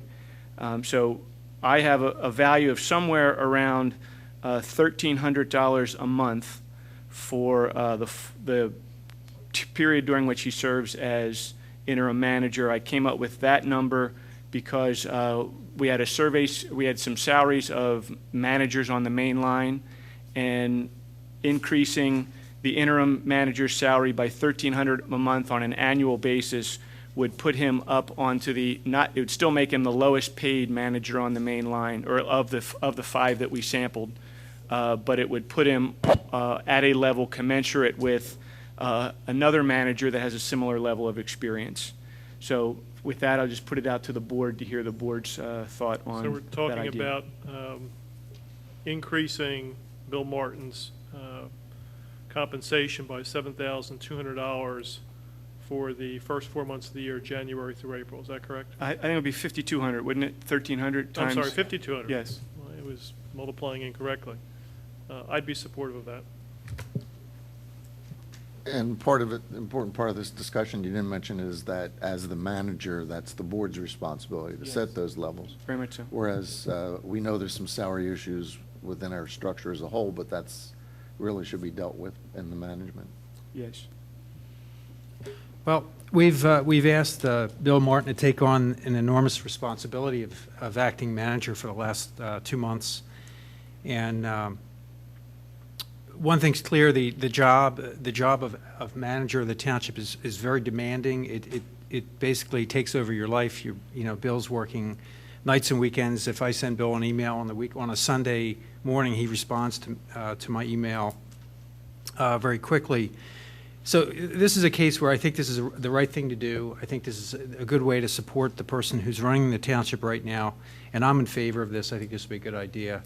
And if we don't go ahead with Bill, I just want to thank you for all the effort that you've put in. Thank you, I appreciate that. I support this. I don't see this as a bonus or performance payment at all. I think this is fair. However, I do think that Bill hasn't completely risen to the task in a very, very difficult period and a very difficult situation. So I'm happy that it does benefit him and acknowledge his performance, but I really do think this is just a question of fairness. And I would move. I have a comment before. I struggle with this because I think it is fair, but at the same point in time, whenever a department head resigns and somebody acts as the head of department for a period of time, we don't give them additional pay. Does the responsibilities of the township manager mean that is a unique situation? Maybe. I don't have a good answer to that question, but I obviously wasn't here at the last meeting. I don't know if there was a discussion about it, but personally, I would like a little bit more time to think about it and discuss it. But if you guys got the votes, that's fine. But I think you're doing a great job, Bill. Don't take this the wrong way. I'm just concerned about the precedent-setting aspect of it, and whether or not the precedent-setting aspect of it can be contained to the township manager element of it. Because if, for example, Dan Malloy leaves and somebody fills in for Dan, do we then give that person additional pay? When Tom Blumishman's not here tonight, when Tom was out on medical leave for a while, did we give somebody else additional pay for that? I don't know the answers to those questions, and it's not all that a different situation other than the fact that, I grant you, the township manager has a far more significant level of responsibility. John Rice, if the board voted to proceed with this, what would have to happen tonight? Just a motion to approve it. Well, I motion that we adjust the interim manager's salary by $1,300 per month. We make it retroactive to the beginning of the year for the time during which he served as interim manager, and that temporary adjustment end when the new manager takes his position. Second. Moved and second. Moved and second. Any further discussion? Any public comment? All in favor? Aye. Opposed? Bill, no offense. I'm just not prepared to vote for this None supported taken. tonight, so I'm going to oppose it. Motion carries. One of the other things public should know, Bill didn't ask us for this. In fact, in correspondence we've had from Bill, he's already accounted for the savings we had by not hiring the interim manager. This was from the board. It was generated out of the board. Nothing further under personnel. Parks and Rec. I've been asked to read a little blurb from, there's a girls' night out on April 8th. It's at the Willows. It'll be from 4 to 9, and there'll be complimentary beverages, late fare, and shopping at special booths set up by 20 local boutiques. As a special feature this year, there's going to be a silent auction for accent chairs, hand-painted by local artists. And if nothing else, go and take a look at those works of art. The tickets are $25 in advance, $35 at the door, and the proceeds benefit the Radnor High Scholarship Fund. You can purchase tickets online at www.radnorscholarshipfund.com or by mail. Send checks to RHSSF at P.O. Box 8244, Radnor, PA 19087. They're going to have some great vendors participating, including Patricia Adams Gifts, Brooklyn Bags, Polka Dots, Lily Pulitzer, and Fresh Air, just to name a few. The website has a complete list. One of the vendors that'll be there is Green Hill Gold Exchange, and they will be there and be in a position to pay you cash for your 10, 14, or 18 karat gold or platinum. Gold prices are up, so now's the time to turn in those broken chains and bracelets, unpaired earrings, and pieces that are no longer in style, and you can turn them into cash. The scholarship fund receives a portion of that money. It's in addition to that, it's fun. You're helping a good cause. The scholarship fund was founded in 1966 to provide financial aid to deserving grads of Radnor High School for their post-high school education. Buy a ticket today, and if you can't attend, you can still support this cause. We, meaning the scholarship fund, can add your name to the list of fund patrons, $50 silver, $75 gold, or $100 platinum. So thank you. And that was from Art Lewis.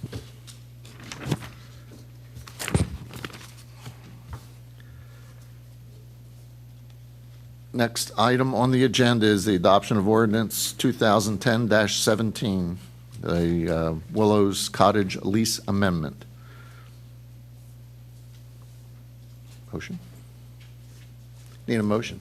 Motion to Chair adopt doesn't- ordinance 2010-17. Moved and seconded. Commissioner comments? I'll run through my litany of issues. I think it's quite clear over the last few months my discomfort with this as it is drafted, but I'll just kind of flip through it. It says the land will be leased to Greener Partners. Only the land over at the farm will be leased to Greener Partners, not the entire set of premises. Kevin, if you don't mind, tell us where you are in the lease so I can follow. Page 2, top of it. Section B, second sentence, I don't see why it's needed. Section F, and this appears multiple times, and this to me is one of the most problematic elements of it, because nowhere else in any other facility in the township do we put such restrictions on this board or any future board. And on top of it, there's been a change since the last time I looked at it. It says the monies will go solely for improvements to or maintenance of premises, and now it says and/or programs. Now, the Willows Fund that exists today for the mansion does not require us or limit our ability to transfer that from the Willows Fund to any place else other than in the township. This lease agreement says solely for improvement to the premises. That occurs a number of times. The residential use is a transfer of value from the township to Greener Partners, because right now, as I understand it, they are paying the rent for the farmer to live elsewhere. There's a number of other things on here about, I think my position is fairly clear on what I think about selling things other than the items grown at the Skunk Hollow Farm here. There are no provisions that I see in this lease for coordination between activities at the cottage and activities at the mansion. Does the activities at the mansion, if somebody's renting that, take precedence over anything at the cottage? I don't see anything, again, that requires such coordination. Page 4, Section 5E. Continue to provide trash removal in accordance with the landlord's trash removal policies. Landlord shall also pick up all recyclables at the cottage. Are we now going to be obligated to provide trash removal services for functions held at the cottage? Financial statements. I notice Greener Partners isn't required to give us a financial statement, and yet they are on the lease. So I don't know where this is going tonight, but in my opinion, this lease has shown up on our table far too many times before it's fully baked.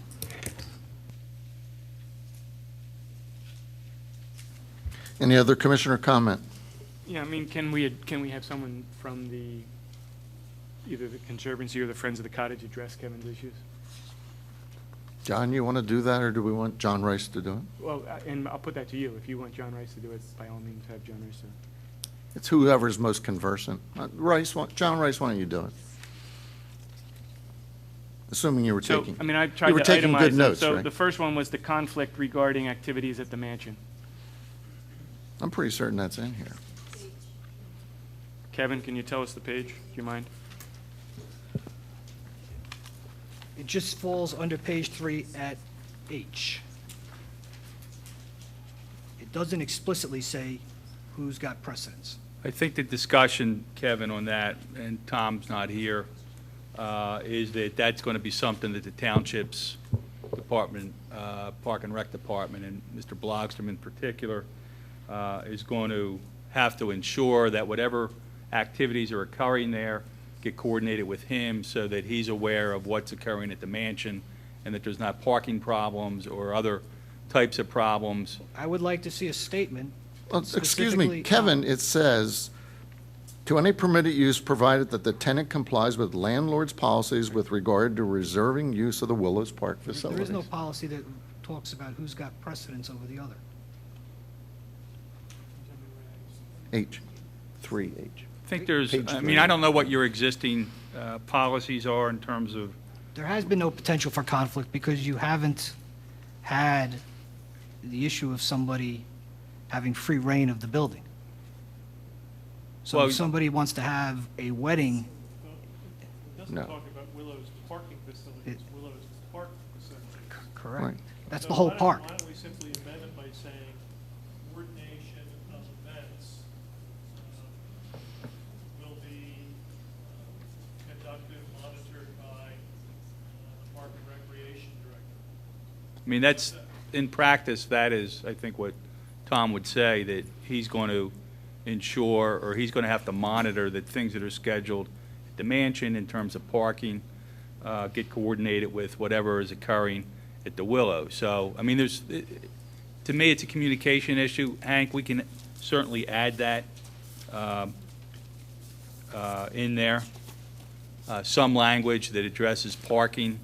Well, why don't you just add, the Willows Mansion rentals have take precedence? I think that would do it. And then that would force the other party, whoever the other party happens to be, it would force them to take the initiative to resolve the issue.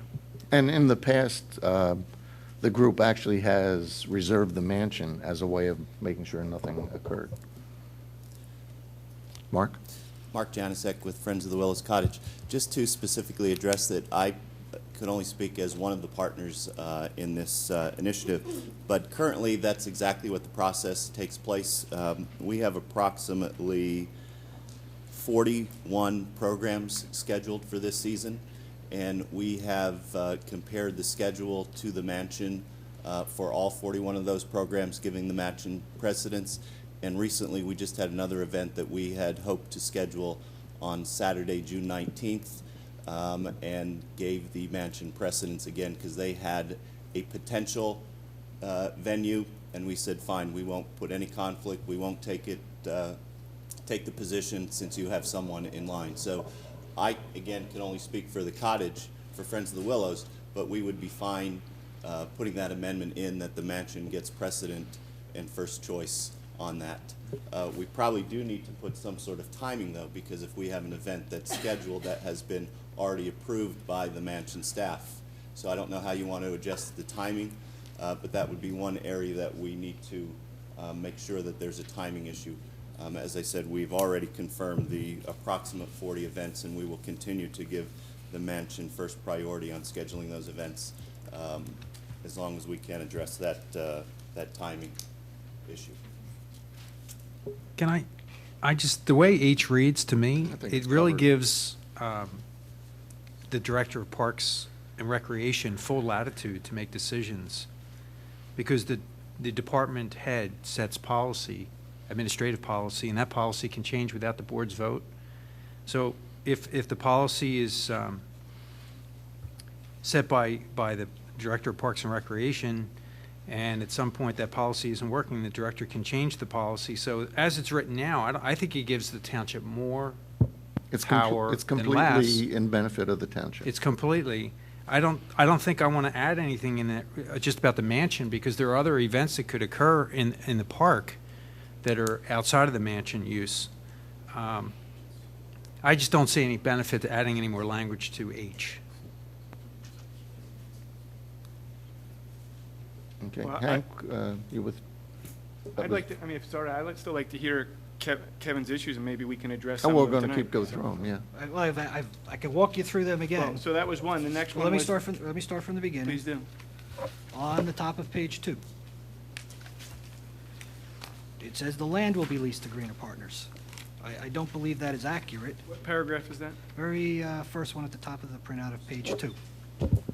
I believe technically the way this is written, that's not accurate. What's being leased to Greener Partners is the part of Skunk Hollow where it's being farmed. That's correct. Don, you discussed that with John But in the whole, back room. but this lease pertains, as I understand it, to both the cottage and the farm. Is that accurate, John? Yes. This, So the land on which the cottage sits is not being leased to Greener Partners? correct. Okay. Nothing is being leased to Greener Partners under this lease. Something may get leased to Greener Partners in the future if the Friends step in the So- shoes of the Conservancy. I mean, this whole paragraph Kevin talks about, it's the intent. So the intent is the land where they're currently farming would be leased to? Yes. In the future. Back to section 1 on the first page. Yeah, I understand. Exhibits A and B.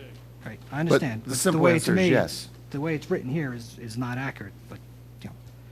The bigger issue for me is this language of solely for improvements to or maintenance of premises, and now it says and/or programs from the last time I read it. Again, it comes back to, this is something that limits the township's ability to transfer funds that are generated from the use of a public property to other uses in the township. That's not a requirement we have on the Willows Fund now for the Willows Mansion or anything like this. And it says solely. I spent enough time around lawyers to know what solely means. If I could just address that, and I understand, Kevin, your opinion on this, and I respect your opinion, it's your prerogative, and I'm not trying to change your opinion. I want to explain why that is in there.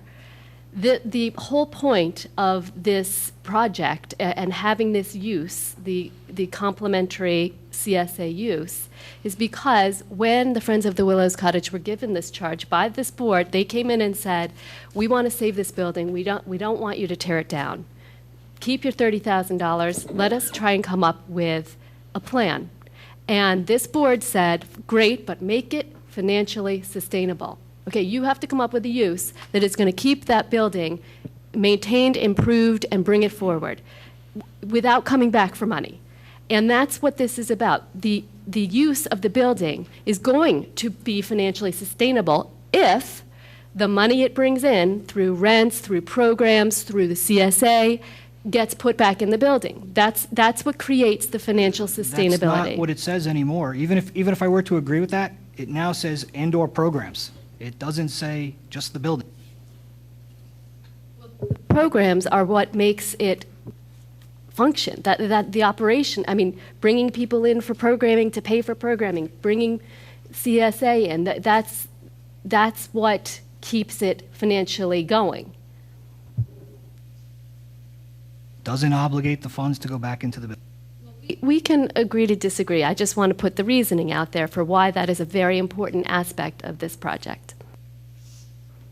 If we were to I strike think I'm and/or comfortable. programs, The program piece, as Elaine well, hold on, let me explained. just answer, Yeah. if we were to strike and/or programs, would that adversely affect the Friends of the Cottage or the Conservancy?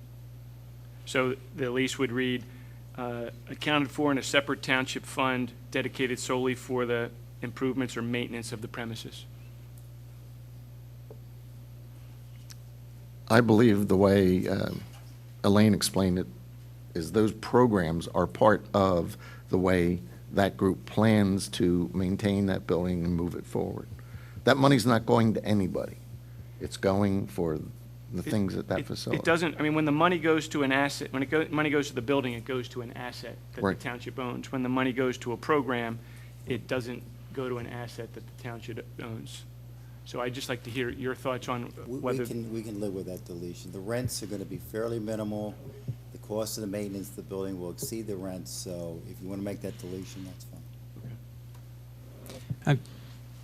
I'm okay with taking it out, but I think when you talk about these efforts, I think trying to, I respect what Kevin would like to do. He would like to have these assets available for our disposal, but the whole point of this process was to create an opportunity to save the building, to reinvest the money in the building, and reinvesting in those programs is no different to me than reinvesting in the building, because if the programs are successful, the building will get saved. Programs aren't an asset, they're an expense. No, but they're a vehicle, Kevin. In business, you invest in programs and in your infrastructure. If you reinvest in the business grows, the pie gets bigger, everybody benefits. Except for the fact that we own the building, we don't own the programs. Kevin, let me just point out one thing for long term here. If in 10 years this building doesn't need any more maintenance, is fully improved, it's running like a well-oiled machine, the township can renegotiate this lease and say, from now on, this has now become an income-producing asset for us. Now we want a piece of the pie. That we are so far from that position that to include that in this lease would be really ludicrous. So, and we'll have the option to revisit this lease over and over. I don't understand why we're revisiting it less than a year when we're into it, but that's a whole different issue. So I'd like to move on with your next issue. And Again, it's just a point that, as on page 3, as I understand it, as of today, the rent for the farmer is paid by Greener Partners or somebody else, which, by allowing them to rent the apartment and the township got any benefit, it's a wealth transfer from the residents of the township to the members of the CSA, because it's the cost of operating the CSA. I'm not in favor of that, but, that's my opinion. The farmer's still going to pay rent, But it's not, and that rent is going to be used to maintain and improve the building, understand, a township asset. but it's not being paid to the township. Yes, it is. All the money just here says it's going to the premises. And to And who owns the premises? And to the fund, that's these people. No, they don't. Well, John, why are you advocating for these guys? I mean, you want to be a little I'm bit not more advocating. I'm just saying that I think the way you're explaining it distorts the facts. Well, The farmer's going to pay rent to whom? to the fund that the township's setting up. All rents go to that fund. Equivalent to what they're paying today. Fair market value. Equivalent to what they're paying today. Oh, we'd love that. I think they'd love that. Mark's nodding his head because- yes. I mean, okay. Yeah, that's great. I agree with everything Kevin is saying so far. I want to say that I've always had this vision that we could get unanimous consent on this. You're not. And I'm still working on that, Kevin. Hey, you're because- not going to get there, Mark. I Well, can assure you so that. if I don't, at least I'll feel good that I've tried to address Yeah, that's fine, your Mark. points. As I said to John when I talked to him, he's trying to convince me too. I said, John, don't waste your time. You're not going to get me there. I have no issue with scratching the program. We absolutely intend on paying the $500 of rent to the township fund. Absolutely. Currently, and when the Friends step into, we plan on continuing paying that rent. Okay. so, Kevin, is that your only? No, those your- that's my issue there. Again, I'm not going to beat this dead horse. I've talked about it a number of times. I don't think personally that they should be selling anything at the site other than what's grown at the site. But that's my opinion, and I recognize that others disagree with me. We covered the coordination between the sites. Right, I'm getting to that. Section 5, page 4, item E. I assume our trash removal policy is we pick up trash now, but with this extensive increase in the permitted use, it seems to me that the township may be taking on a larger obligation. It says we'll pick up all the recyclables. It doesn't say anything about special events or anything like that. I think that's just way too open-ended the way it's worded on section 5, item E, again, for purposes of clarification. So, mind if we address that? Mr. Hagan, is that a considerable burden on your department? We go over to the Willows Mansion on Monday anyway to clean up after events at the dumpster location. So we pass the cottage when we're going in. So we have been, anytime Mark or the folks have been over there working, we have gone in and cleaned up, what the cans that they do put set out. Who cleans up after the big events? We actually supply the recycle cans, and we'll go over there on recycle day, collect the recyclables, and we'll go in there on trash day and collect the trash. So after a big event, we pick it up. Correct. even though if it's an event at the mansion, somebody's paid us a couple $1,000s for the privilege of renting the site. Is that accurate? I don't know what the rents are at the Willows, but Okay. I'm sure, that's part of the fee. Okay. And then I guess item 9, which I was had a concern about, is probably not relevant until such time as Greener Partners becomes a party to a lease with the township. But at the time they become a party to the lease, they ought to be required to provide financial statements as well, just like any of the other parties. That was everything.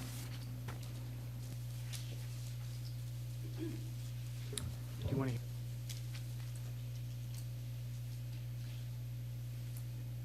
I just want to, I want to respond to something Kevin mentioned, because I think one element of this that I think has been missing is that while we hear the intent that the farmer will pay $500 rent, and that rent will then be deposited in some township fund, I don't see that $500 amount in the lease, and that's pretty unusual. That's the whole point of a lease. It tells you what your rent is and what you're going to pay. Even though this is a sublet condition, I think it would make sense to have, if there is a tenant, the farmer renting the space, and he's paying rent. Now maybe, I just can't find it in the lease, but I thought it was in here before, and maybe it came out, but we maybe should have just one or two lines stating that if the farmer caretaker pays rent, that rent shall be deposited in the fund. And maybe we should set the dollar amount of that rent. Doesn't subparagraph F on page 2 deal with that? Landlord agrees that all rents derived by tenant from any of the permitted uses shall be accounted for in a separate township fund? Yeah, I guess that is there, but what's not there is this, again, this verbal amount. communication Okay, we just had all was $500 a month would be paid. Now, I think we have to give flexibility, because if the apartment is not rented, they shouldn't have to pay us rent. If there's no one living there, we shouldn't be collecting that money. I just want to make sure that, that we're being straight about this. I think it is important to record the dollar amount. I don't know if you guys, how you feel about that, if you're able to do that. That number will be reflected in the operating agreement among the three partners. That does not bind the township, but that number will be reflected in there. Bear in mind that the rent the farmer pays is to a certain extent a function of his salary. And these farmers are paid a pittance. So if they're charged, $5,000 rent, you just have to increase their salary by $5,000. So we deliberately want to keep the rent as low as possible. I know people are going to argue that $500 is not the fair market rent, but that's kind of the number that we've arbitrarily decided. But after a year from now, when the Conservancy's out of this and the Friends of Willows Cottage and Greener Partners is running, they may agree on a different rent. Whatever the rent is, it goes into this fund, but I don't know that we need in this lease to specify what the rent's going to be. Yeah, I would prefer to keep it out. I'm fine with that. I'd like to motion a change for one of the things that Kevin identified. Okay. I motion that we strike and/or programs from paragraph F on page 2. So it would read. I believe it's in there multiple times. Section 3, the opening paragraph is Section 3, permitted uses. It's in there also. So can we just strike it, the motion, I'll change the motion, we strike it wherever it reads, maintenance of premise and/or programs would be changed to maintenance of premise. And the intent is to limit the use of the funds to the facility.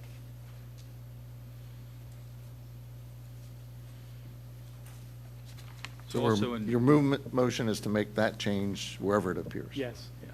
It's in paragraph I on page 3.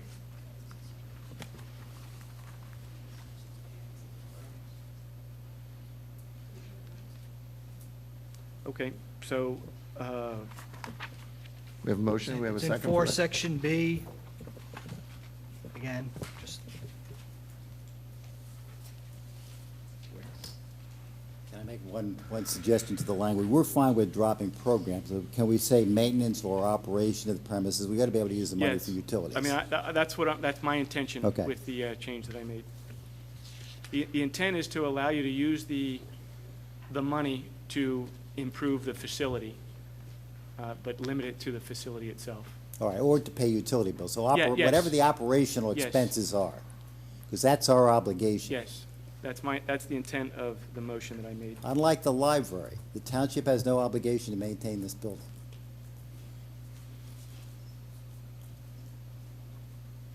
I mean, you're willing to strike the pickup of the trash?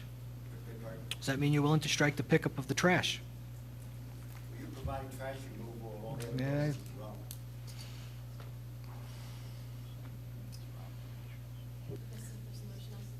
Well, Don has made the motion. Okay. We need a second.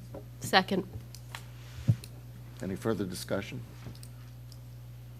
All right, is there any other changes we want to make before we open up the public?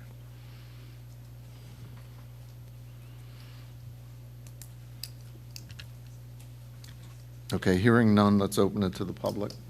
Public comment. This is Susan Stern, 813 Lawrence Lane. From what I've followed about this agreement, and I think the Conservancy is great, and I support it, and I love that we have a CSA in the township. I think that's very innovative and forward-thinking. I do have questions about how the money is going to be handled with regard to township accounts and how the money is going to be dispersed, only because it feels familiar to me. It feels like the conversation that we've been having about the Radnor Enhancement Trust that exists in the township. That I mean, I just got here tonight from another meeting, but I believe that you voted on taking that money back into the township and administering it. And the conversations that I've followed in the last few months are that you want to see that income reflected in the township revenue. And 8, 9, 10 years later, there will now be a mechanism for there to be public conversation and a public vote about how those funds will be spent, whether it's right back into the intention of the enhancement fund or something else remains to be seen. This feels really similar. You're going to rent to someone, and if I understand it correctly, the money's going to come in, but the Conservancy will kind of run how the money's spent. And what I'm struggling with about that is that it takes out the component of public process and a public vote from you, the commissioners, about property that the township owns. And I'm not saying don't give the money to the Conservancy to spend to maintain the building.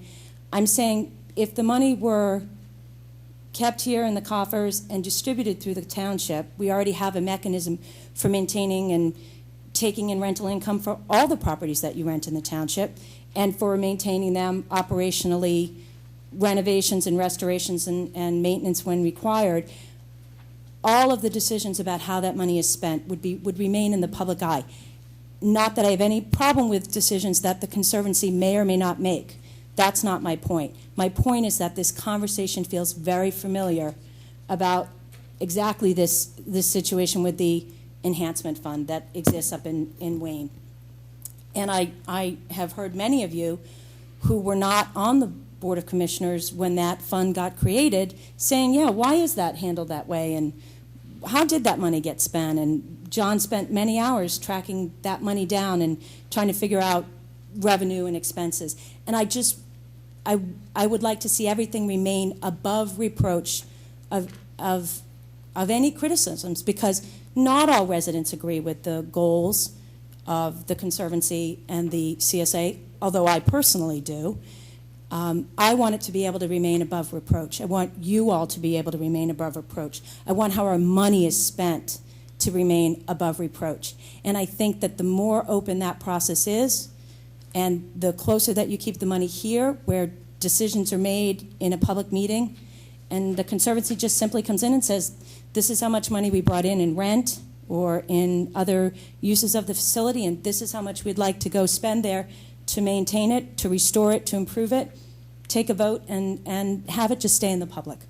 And that's the only part about this that doesn't feel quite right to me, is I don't want to see us down the road in 10 years having the same conversation that we've had about the enhancement fund. Susan, I think the big difference, and Bill helped me with this, by establishing this fund, there'll be a Willows Cottage Fund, much like the Willows Fund. I think we're actually achieving what you're suggesting. And the disbursements out of that fund are coming out of the township, so they would have to go through the necessary scrutiny as any expenditure would. So I struggle to understand. Again, Elaine, I agree with you. I mean, you guys are very far away from this ever being a major source of income, that how it would get spent, and would there be money that would exceed renovations and restorations of the building. I don't understand the need for the special fund. If you have all the accounting practices in place to simply have the money come in as a revenue stream and be voted on in a public meeting as expenses out. It doesn't feel like it needs to be special or different or separate.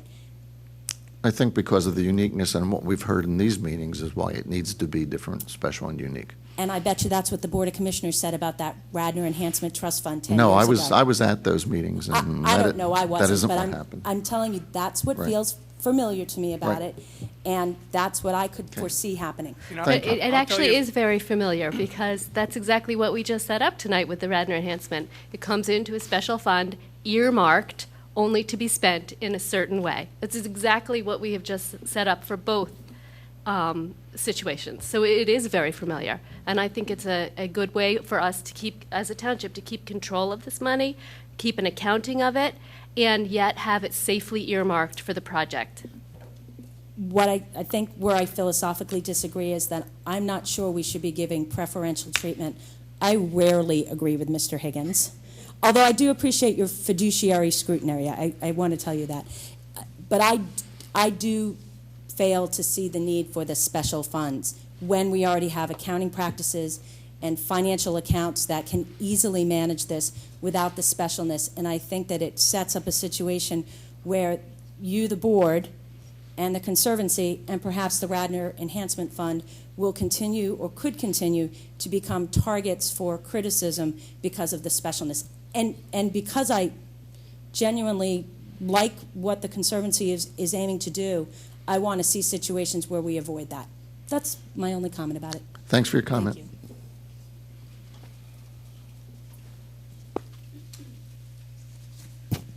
Ken Taylor from Wayne. Like to slightly echo what the previous speaker indicated. Having to do with the Radnor Enhancement Project, we're now, through the ordinance adopted tonight, going to require all payors to direct payments to the township rather than to the enhancement.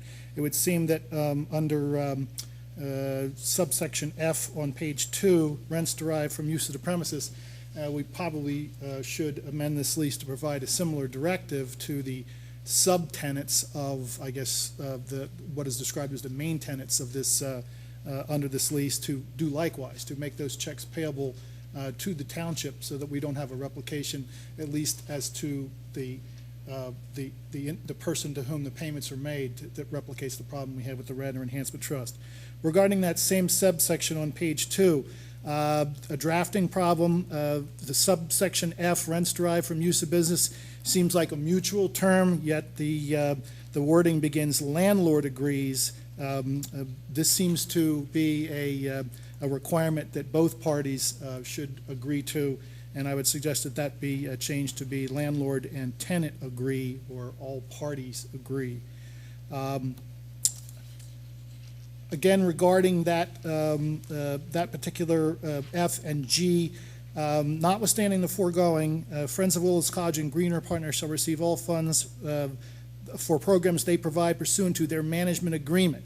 Since that provision excludes from any kind of revenue sharing income derived from those sources as are contained in their management agreement, shouldn't that management agreement be appended to this lease so that the township understands which of those functions are so covered under the management agreement and which might not, this particular subsection might not apply to?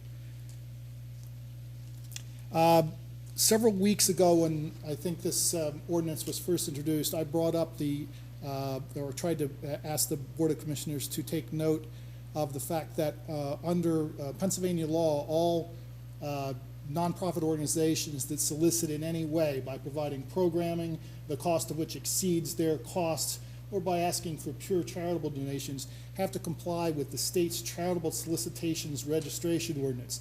That ordinance requires for organizations that don't fall within a list of exempt organizations. The exemption also requires a short form filing. To file with the state in order to conduct any of the kind of activities that the main tenants will participate in, and I would assume the nonprofit subtenants will participate in. Now, understanding that those nonprofit subtenants, if and when they pay a rent, are going to be paying into a fund that's going to be established under the aegis of the township. Again, I would suggest that the township has a responsibility to make sure that not only these main tenants, that would be the Conservancy, Greener Partners, and the Friends of the Willows Cottage, comply with that Pennsylvania State Charitable Registration Ordinance, but that some mechanism be established whereby any subtenant that's considered by one of these main tenants to have the premises sublet to them be equally compliant with that statute. The current provisions we discussed having to do with the township's Parks and Rec Department having the say-so as to the approval reasonably given of any subleases seems to put a particular onus and time restraint on our already busy Parks and Recs Department. To the extent possible, I'd like to see the lease require some kind of due diligence to be performed by one of the main tenants before they suggest a subtenant to the Parks and Recs Department to be approved. Otherwise, this township is going to be benefiting from a lease payment from an individual or an entity that is conducting, in essence, an illegal activity on township property.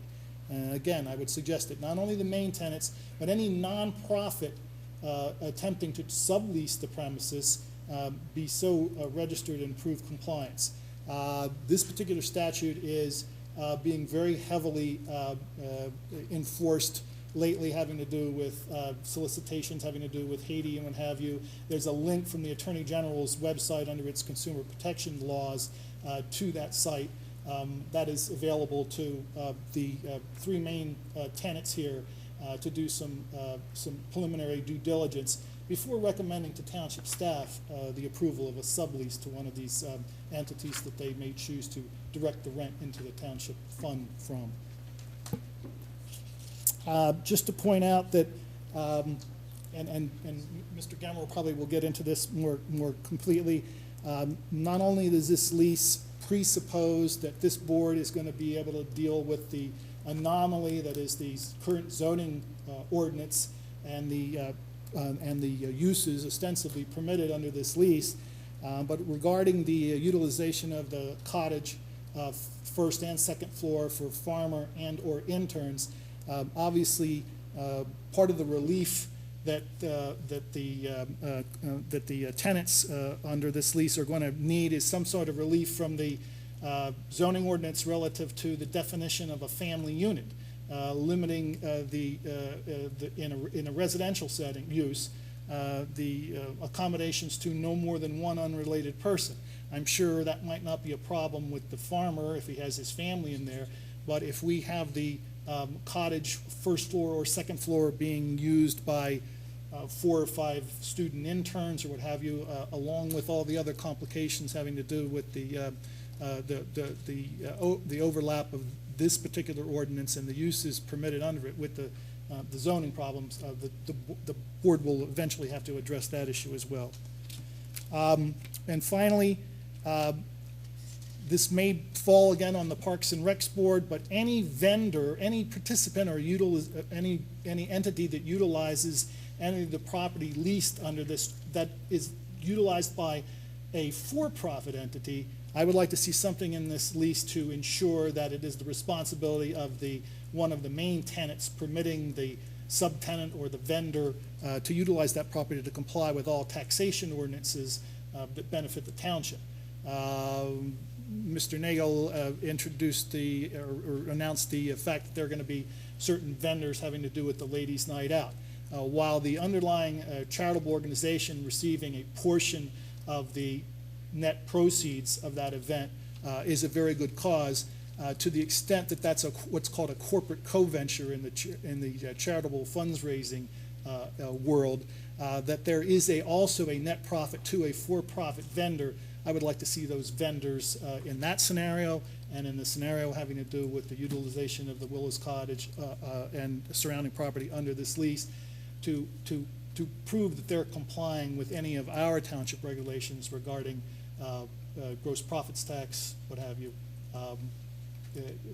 Otherwise, we're permitting them to on township property violate another ordinance. If they're exempt, they're exempt, but I'd like to see them comply with our tax ordinances as well.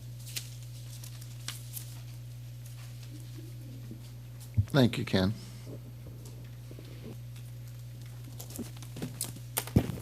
Good evening. Dan Sherry, Wayne.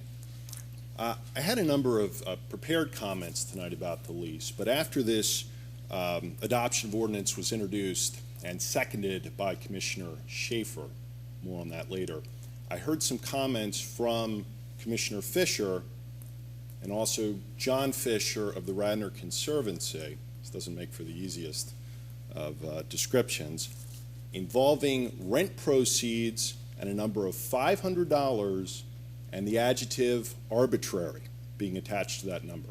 Did I hear that correctly?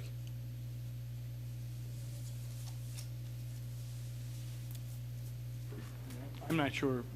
I don't remember the language. Okay.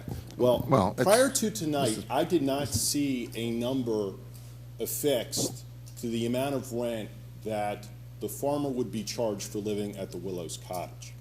And I believe the reason because of that is because this board was hamstringing itself and not setting the rent. In fact, under the provisions of the lease, it's the Radnor Conservancy that gets to decide what that rent really is. So my question is, since that time, has the Conservancy come forward and told this board what they intend to charge as a monthly rent for the farmer living at the Willows Cottage? To my knowledge, that hasn't happened. So did you hear, Commissioner Curley, that $500 number? I heard the exchange, but I don't recall the exact details of it. Okay. Well, I would say that it is important that an arbitrary number not be set for this particular living quarters, and that instead the fair market value assessed as to what it would be. I think that's important. And to the extent that the term arbitrary is thrown around with respect to rent proceeds, which are supposed to go to Radnor Township, I think that is a very, very bad precedent and should be avoided at all costs. So maybe I just misheard when I heard $500 and that's thrown out there arbitrarily, but I don't think that I misheard. Be that as it may. 2 weeks ago, when this ordinance was set to be introduced, a number of interesting things happens, but two in particular that I'd just like to bring to light. Number one, I specifically asked Commissioner Nagel and Commissioner Schaefer if they intended to abstain from voting on this issue. And both Commissioner Nagel and Commissioner Schaefer stated that they would not abstain. Thereafter, after I went through some of the provisions in the proposed lease addendum, Commissioner Nagel interrupted me and stated that I was trying to turn this into a Radnor Conservancy issue, and in fact, according to Commissioner Nagel, this lease addendum is about Friends of the Willows Cottage and Greener Partners. Now, notwithstanding the fact that Radnor Conservancy is the named tenant on this lease, I took issue with that. And what I did is I went back through the Radnor Conservancy's newsletters, which are available on the internet, to see what the Radnor Conservancy's involvement in this particular project really was. And as it turns out, this project is being discussed in one form or another since the Conservancy's summer 2008 newsletter. Now, I have a copy of this newsletter here, and I'd like to put it down for the camera to pick up. No, Dan, we will not have the camera come on. Well, I'd like to hear an explanation as to why the camera cannot go on. Because the chairman is responsible for running the meeting. This is considered public comment, not public interrogation, and therefore you can tell us what your comments are. Well, actually, I allocated for you not allowing me to put on the camera. You've done that in the past, Commissioner Nagel. So I have copies of this summer 2008 newsletter, and I'm just going to pass it out to the board so that they can follow along.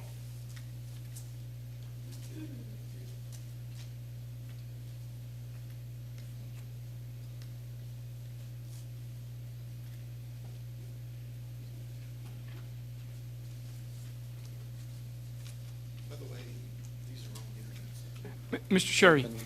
Now, Mr. Sherry, excuse me. If you get to your point, if you need information, I will do my best to help you get the information. Okay? So please get to the point that you want, and if there's information, I'll do my best to help you get the information. Otherwise, please just make comments and then move on. well, I am making comments, Commissioner Very good. Curley, and I take a little bit of an Well, exception please don't take to an exception. insinuation that I am potentially wasting this board's Okay, time. all I want to do is get the information that you want. And Well- let me finish, please, and then I'll give you that same courtesy. I have difficulty understanding what it is that you want. And I'm listening very patiently, and I can't help you because I don't know what it is that you want. So if you get to your point more quickly, then I will do my best to make sure that the township gets you the information that you want. Very good, Commissioner Curley. I believe I indicated early on in my comments about two comments that were made by Commissioner Nagel at the past board meeting. Number one, that he wasn't going to recuse himself. That was echoed by Commissioner Schaefer. And number two, that this particular lease addendum really doesn't have anything to do with the Radnor Conservancy. It's got to do with the Friends of the Willows Cottage and Greener Partners. So my comments tonight reflect those statements. Okay? Now, with respect to this first newsletter, which is summer of 2008, on the front page, and I understand the people at home can't see it because Mr. Nagel will not allow the cameras to be turned on, but it talks about CSAs on the very first page of the Radnor Conservancy newsletter. Also on the first page of the Radnor Conservancy newsletter is an itemization of the Radnor Conservancy's Board of Directors as well as the committee chairs. On the Board of Directors, it notes that the treasurer is John Nagel, and the executive director is Elaine Paul Schaefer. Excuse me again, Mr. Sherry.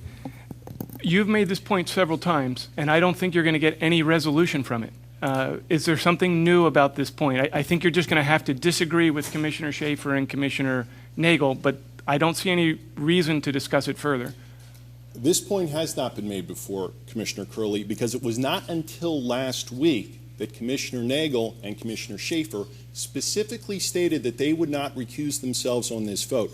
Moreover, Commissioner Curley, it was not until the last meeting that Commissioner Nagel stated clearly that this lease addendum, the one that you're going to be voting on in a number of minutes, doesn't have anything to do with the Radnor Conservancy. It has to do with the Friends of the Willows Cottage. It has to do with Greener Partners. So these issues have not been brought up before, and I've never seen anybody introduce any of the documents that I'm prepared to talk about tonight. Okay? Very good. Please make your I'll point, continue and then. if there's information, Again, I'll try on to the help you get first it. page of this Radnor Conservancy newsletter, it talks about CSAs and specifically brings up, again, I apologize to people at home who can't see this, Jason Engel, who we all know now as the founder of Greener Partners. So he's being discussed by the Radnor Conservancy in their newsletter way back in 2008. Now, I'd say that's some semblance of evidence that the Conservancy might have an interest as to what's going on at the CSA. Then, in the winter of 2009, and Commissioner Nagel is no longer at his chair, so I'll again just pass these out because I imagine no one else will turn on the camera.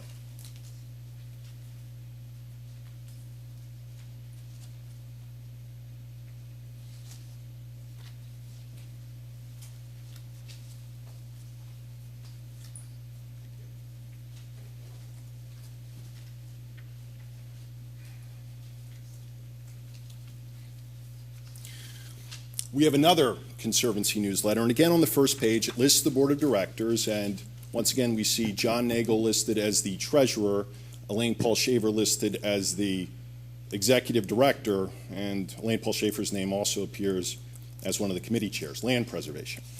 Now, in this particular newsletter, if you flip to page 2, it states, communities supported agriculture at Skunk Hollow and the Willows.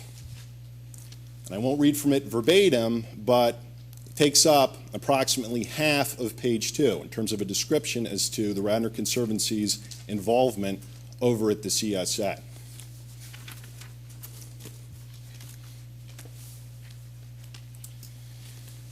Following that,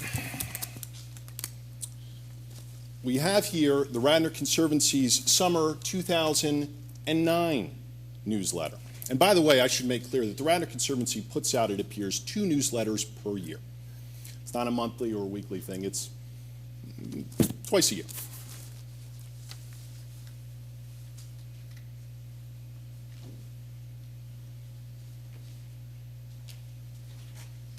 Mr. Sherry, would you summarize why you're presenting this information? Because I still don't understand the point that you're trying to make. I certainly shall as soon as I get back to the podium. And again, I would think that this is fairly clear evidence that would tend to rebut the President of the Board of Commissioners' assertion at the last Board of Commissioners meeting, Commissioner Curley, that really this lease addendum doesn't have anything to do with the Radnor Conservancy. Okay, Now, but can we just, I mean, isn't it a fact, Mr. Rice? The lease this lease has something to do with the Radnor Conservancy. It's with the Radnor Conservancy. Yes. So if, is it fair to say then that if Mr. Nagel made that statement, it was a mistake that Mr. Nagel made? Okay, so can we just accept that? I think. I'm delighted to hear that Commissioner Nagel has mischaracterized his own remarks, and that he, a past executive director of the Radnor Conservancy, a founder of the Radnor Conservancy, a treasurer of the Radnor Conservancy. Let me put this as a question to you, please, okay?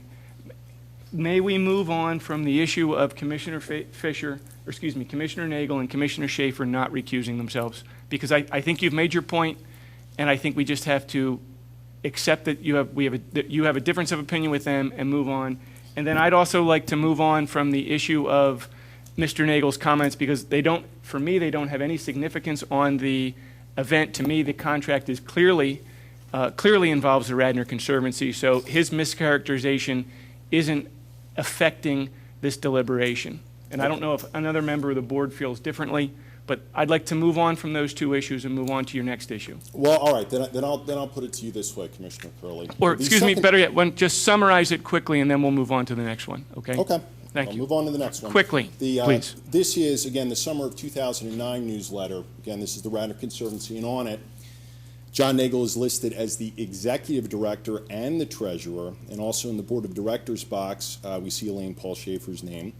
And the entire front page is devoted to the Skunk Hollow Farm under the title, A Bountiful First Season at Radnor's Own Community-Sponsored Farm. CSA is mentioned on multiple additional pages, including a full page devoted to the hoedown. So can we move on to the next issue? Which has come up. This last newsletter came up and was posted just this past Friday. We don't need any more newsletters. We've seen enough. We're accepting your point that or I'm accepting it. I can't speak for the board, but I'm accepting it, and Mr. Rice agrees that agrees that if Commissioner Nagel said those comments, it was a mistake, a mischaracterization, and then we're just agreeing that you have to disagree with these 2 on your position regarding their recusal. Let's move on to your next issue. And like I said, I will promise to try to get you the information you want, but we don't need any more newsletters. Okay. Well, in case anybody else would like to see this, I have it with me. This is the winter 2010 Radnor Conservancy newsletter, and of the, I believe, 8 pages, the CSA/Willows Cottage renovation is mentioned on 6 of them. However, because Commissioner Nagel brought up the issue of this really being about Willows Cottage, I thought I'd take a look to see whether or not any commissioners on this board had any involvement with the Friends of the Willows Cottage. And when I took a look on the Friends of the Willows Cottage official website, I found out some interesting information. As it turns out, like the Radnor Conservancy, they do have their own website. They don't have their own newsletters. But if I could, I'll just pass out this printout from the Friends of the Willows Cottage, an entity that is named on this particular lease addendum. Before you pass it out, please come back to the mic and tell us what's the intent for passing it out. Summarize the point that you're trying to make, the issue that we're trying to make. Summarize the intent before you take a look at it. I can try to do that, Commissioner Curley. I think it's important to know that the Friends of the Willows Cottage lists specific individuals involved with it. Not a lot of people, but a couple. And the individuals whose name appear associated with the Friends of the Willows Cottage is very interesting, and I think you would like to take a look at it. So Could I'm you gonna just pass tell it us out. who those are, rather than... After you take a look at it. My preference would have been that you just told us.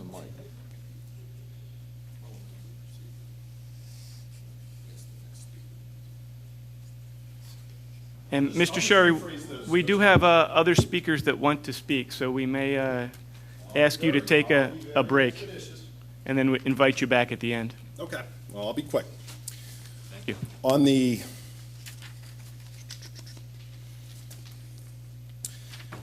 let's see here. On page 6 of 7 of this particular handout, the executive committee of the Friends of the Willows Cottage is set forth. We see Mark Janaszek's name, Beverly Barnes' name, a number of other people, and then there's a number of specifically mentioned volunteers. And 1, 2, 3, 4, 5, 6 names down, we see John Nagel's name. Now, this particular printout I did today. Excuse me, Mr. Sherry, is this in support of your position that Mr. Nagel should recuse himself? Yes, and not just for the Radnor Conservancy Commissioner Okay, Curley, but also because of Friends of the Willows Can we just Cottage. move on? Can we just Well, a agree? point of clarification, Mark. I resigned in November, right? After I got elected. And before I actually had taken a seat on this board. They just haven't updated their website. So let's just accept that you've made a comment that you disagree with Commissioner Fisher on his... gesturing to Commissioner Not Nagel. Fisher. Excuse me, I'm sorry. With Commissioner Nagel. And let's move on to your next issue. Well- I don't think you're giving us anything now that you haven't given us before.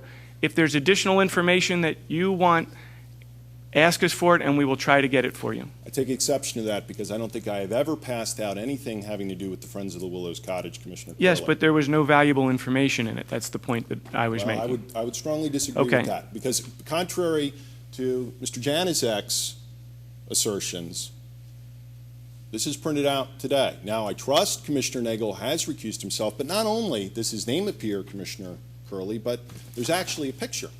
And rather than yield the mic because Commissioner Nagel whispered as I was walking past that you should just move on to the next speaker as a result of parliamentary procedure, there's a picture of the Friends of the Willows Cottage. And in fact, we see John Nagel wearing a blue shirt, appears to be a brown jacket, sunglasses on, peering outside of the Willows Cottage.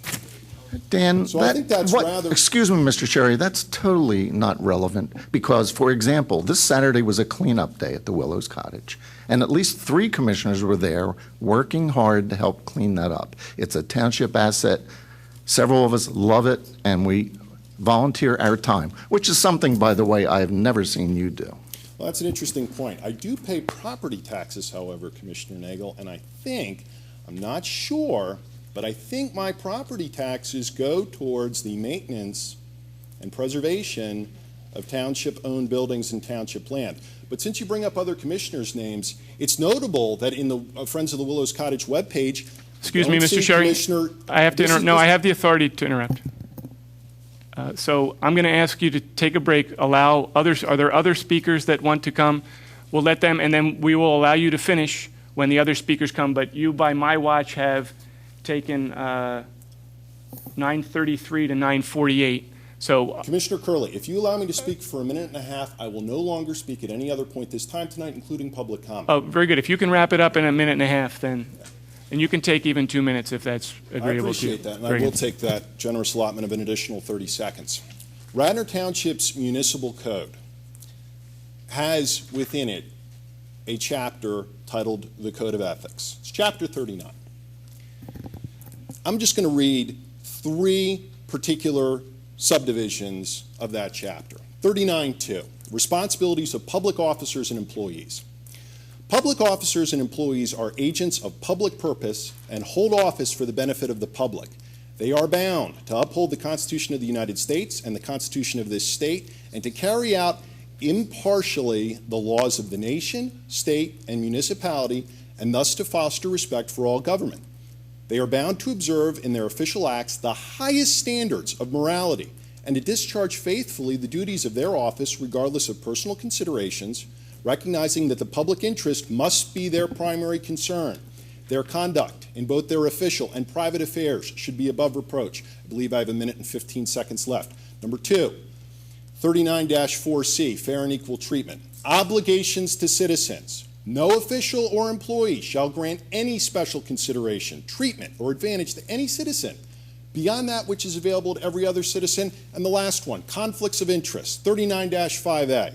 No official or employee, whether paid or unpaid, shall engage in any business transaction or shall have a financial or other interest, direct or indirect, which would in any way involves the proper discharge of his official duties in the public interest or would tend to impair his independence of judgment or action in the performance of his official duties. I would ask, again, that this Board of Commissioners abide by these particular standards, particularly when it comes to giving incredibly generous contracts to special interest groups that they have a very, very close relationship with. Thank you. Other public comment?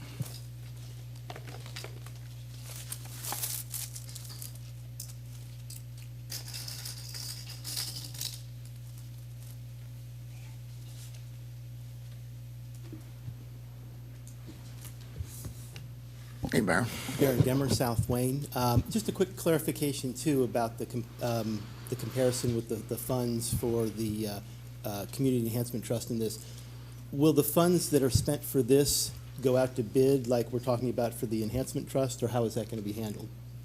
I wouldn't think so. Well, we're waiting for a ruling from John on how that works with the 501. Because that would, Yeah. Susan was bringing up, that could be a substantive difference Right. between the two. And which I if, don't understand. also you should know, for example, the energy grant that was received for the cottage, which is being administered by the township, that was all open Yes, bidding. I did see Right. that. It was more just But that was the clarifying- township doing the work. Clarifying that, yes.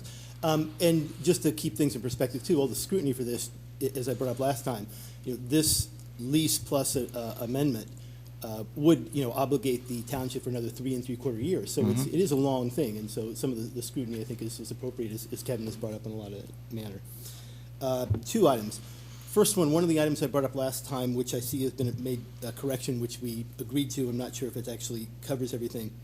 Page 5, under Rights and Privileges D, it talks about interior alterations, because one of the issues I brought up is in terms of aesthetics and things like that. I'm not sure, does this preclude then the tenants from making, painting or re-roofing or things like that? I'm not sure if that's covered anymore, and that might be necessary in terms of renovation of the cottage.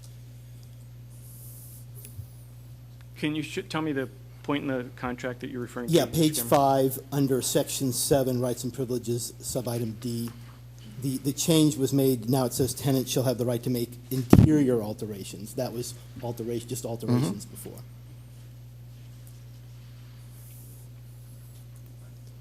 I'm not sure exactly what your question is. Does that prohibit then by the contract the tenants from re-roofing if they need to, or doing exterior painting? Because now it seems to. Well, they would need township approval to do it. But does that even say that in there? Well, it says they can only do the Interior. interior. So you're it's saying a limited. separate agreement Yes. would have to be made for that? Right, it's limited to interior. Okay. Well, perhaps And maybe also- you don't want to have a separate agreement. Maybe you want to. Even more important than that is the fact that the Friends of the Willows got a historical designation for the entire property of the state of Pennsylvania. Therefore, they're very sensitive to the exterior of the building and what it looks like. That's fine. So the Yeah. intention is for anything to be the exterior, they would come back here and say, this is what we'd like to do. Is that? Yes. Is It's that? my understanding of Okay. why the change was made. That's fine. I thought. we Yeah, were that was in fine, so response to your still- previous comment. That's fine, then I misunderstood that secondary step. The last issue I want to bring up now, which is an issue I brought up before, is regarding the zoning. And we deferred to Matt before, and in a second, if you would like to do that again. Per the public land use, and we've talked about changing the PLU zoning requirements, both for this building as well as perhaps for the Willows, et cetera. And I don't want to underestimate what task that might be, given the different landowners of PLU right now and the different issues in terms of commercial and things that go with that. But the issue I have right now is, in addition to what I feel is that the current use of the agricultural, which technically is only allowed in agricultural conservation and some of the residential districts, is not allowed here. So currently, you can make a pretty good argument that the current use is not in compliance, and then this is going to extend it with some more commercial. So I'm not making a judgment on whether it's good or bad to do this. I'm just thinking we're doing it in the wrong order. It'd be inappropriate to further extend or allow more non-compliant uses with the PLU, and perhaps you want to get some input from Matt. But Well, we've had input from many sources that indicate that the belief of the group is that it is in compliance. However, it is so gray that not just this, but we really need to clarify that. I see sitting in the back of the room one of our local barristers who has actually volunteered some time to help us work all this out. And the intent is to do it expeditiously. well, I understand that, and I understand, as I mentioned before, I didn't necessarily like the clause. No, the that's order, subject to- yeah. But to me, I'm not so sure that the existing use, even prior to this, is compliant. So I would, in Yeah. terms of your oath, in terms of holding up the Yep. laws, I would hate to see pass another thing that it further extends that even more. Yep. And what I was referring to the PLU change, because I think that's going to open up a can of worms no matter how you do it. That's not going to be a quick process. That perhaps a better order would be to get a variance even for the existing agricultural use, and some of the things would flow through this if this is what you want to do. Again, not passing judgment on doing this or not, but I just don't feel right now we're following appropriate process, and that we're out of compliance already with zoning, and will become even more so with this, and I don't think that's appropriate to do. No, and from what I remember, that group would be interested in exploring that further with you, because if you remember when they put up the fence around the plot, they went for a variance for that. Yeah, well, and I thought that was actually somewhat funny, because to me, the use was what they should have been going for in addition to the fence. So, Right. what I Where guess what were I'm- you then, Barry? Yeah, what? I'm saying- Well, so what I'm saying is, I get the impression this is going to be passed tonight, which I think is going to be a bad thing, given, your obligation to keep in compliance with the zoning. There's a couple different avenues. PLU is a can of worms, so perhaps a variance, but I think that's very important, given the past recent history in the township, to be doing things, as Susan said, for above board, and make sure that even as commissioners, you're passing ordinances, in this case a lease, that is in compliance with the zoning, and not just using the passage, subject to all the zoning things. Because actually, one of the things in here would obligate, let me just read the one thing real quick here. Because you could say, okay, we're going to pass this, and John Fisher has already indicated they're not going to do the residents this year. At least that's what I think you said. It's very probable that they'll do the others, which would increase the noncompliance. But also, even if you said, you know what, we're going to pass this, and we're going to make all those other changes, so none of this gets done prior to the zoning being changed. But one of the lease provisions on page 2 specifically says under, let's see, it's E, sale of excess crops, tenant agrees to designate at least 1 day per month on which it will sell to the cottage. So you're actually, in the lease, you're actually saying it has to happen during that time. So you can't even make the argument that you're going to pass this and everybody's going to hold off on all this until the underlying zoning gets changed. The problem we have with whole POU, and an example, things are run at the Willows Mansion in which products are sold. So that's equally non-conforming, right? On an occasional basis where you're talking the cottage or the mansion? The mansion. The mansion. The mansion on an occasional basis, I don't have a problem with when you have a group there, like a silent auction. But this is talking 4 days a season. Well, but it's codifying it and making it part of a lease for people that are on the property. Also, but you can also argue that the shares that are being paid in is commercial and is payment. So I'm just trying to say, if you want to do this, let's do it right so that we're not, having the commissioners be non-compliant with zoning as opposed to, a resident or some other landowner. And I don't know if Matt, if you want to defer to Matt to get, because he and I have had some conversations on this, but. I mean, I can address this. Barron and I have talked about this. He's correct. There's no residential use permitted in the PLU. But we have more than just this building. We have other buildings that have caretakers, people who are living in those buildings. Yeah, just to be clear, I wasn't even addressing the residential at this time. Just the right now, just the current use of agricultural. But that's one of the zoning issues that needs to be cleaned up. And what we're going to do, and I think the best way we can do this, is take care of that, clarify for all the township properties that are in the PLU, and then also this building. This is not going to be a complicated zoning amendment, Barron. Well, actually, Matt and I had a conversation about that. I think it's going to open up a can of worms. It's probably going to take longer than we think. But I mean, remember, it's either township-owned property or I believe school district-owned property. There might be more. Matt might know. But Matt's in the process of putting together a list of the properties, what uses are occurring there, because I'm not sure the commissioners know what may be going on all the properties. There's aspects of commercial activities at the mansion. There's other sort of commercial types of things on other properties. So we need to legitimize all of them. There's an argument, though, at least on this property, and on a lot of this property in particular, that you have a lot of accessory uses going on there. Historically, the cottage was part of a farm, right? Well, yeah, but then you could make your argument, did the use change? And you and I have had the discussion that it's expired or no longer exists, or it's not the residential portion, yeah. Well, even the farming portion, I think there's an argument to be made that those activities, if you go back far enough, there was some agricultural activities occurring on that site.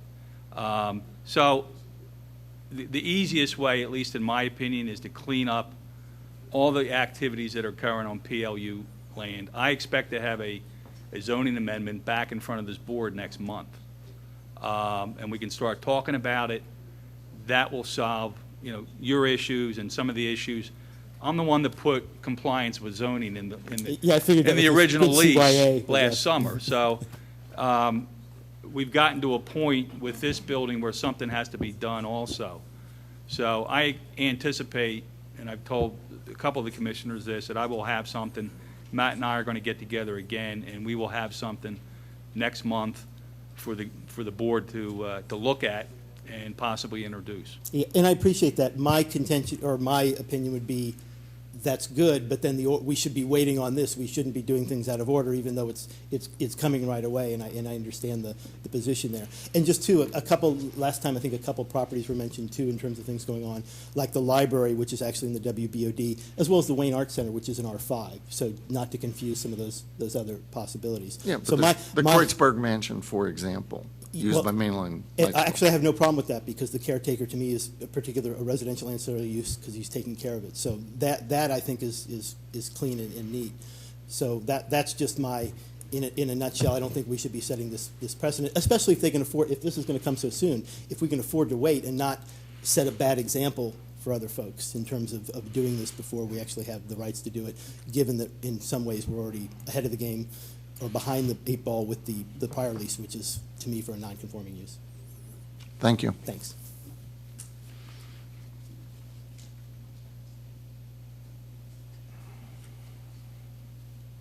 Hi, Rick Barker, 920 Lewis Lane. I just wanted to remind the commissioners about the conditional use provision in our zoning ordinance and the fact that it may be appropriate here. I know, Hank, you spoke about this with the drive-through, that you felt a special exception was more appropriate than the conditional use in that case. But it's still a tool that you have, and at some point in time, if it comes up again, I'd like to hear your thinking on that.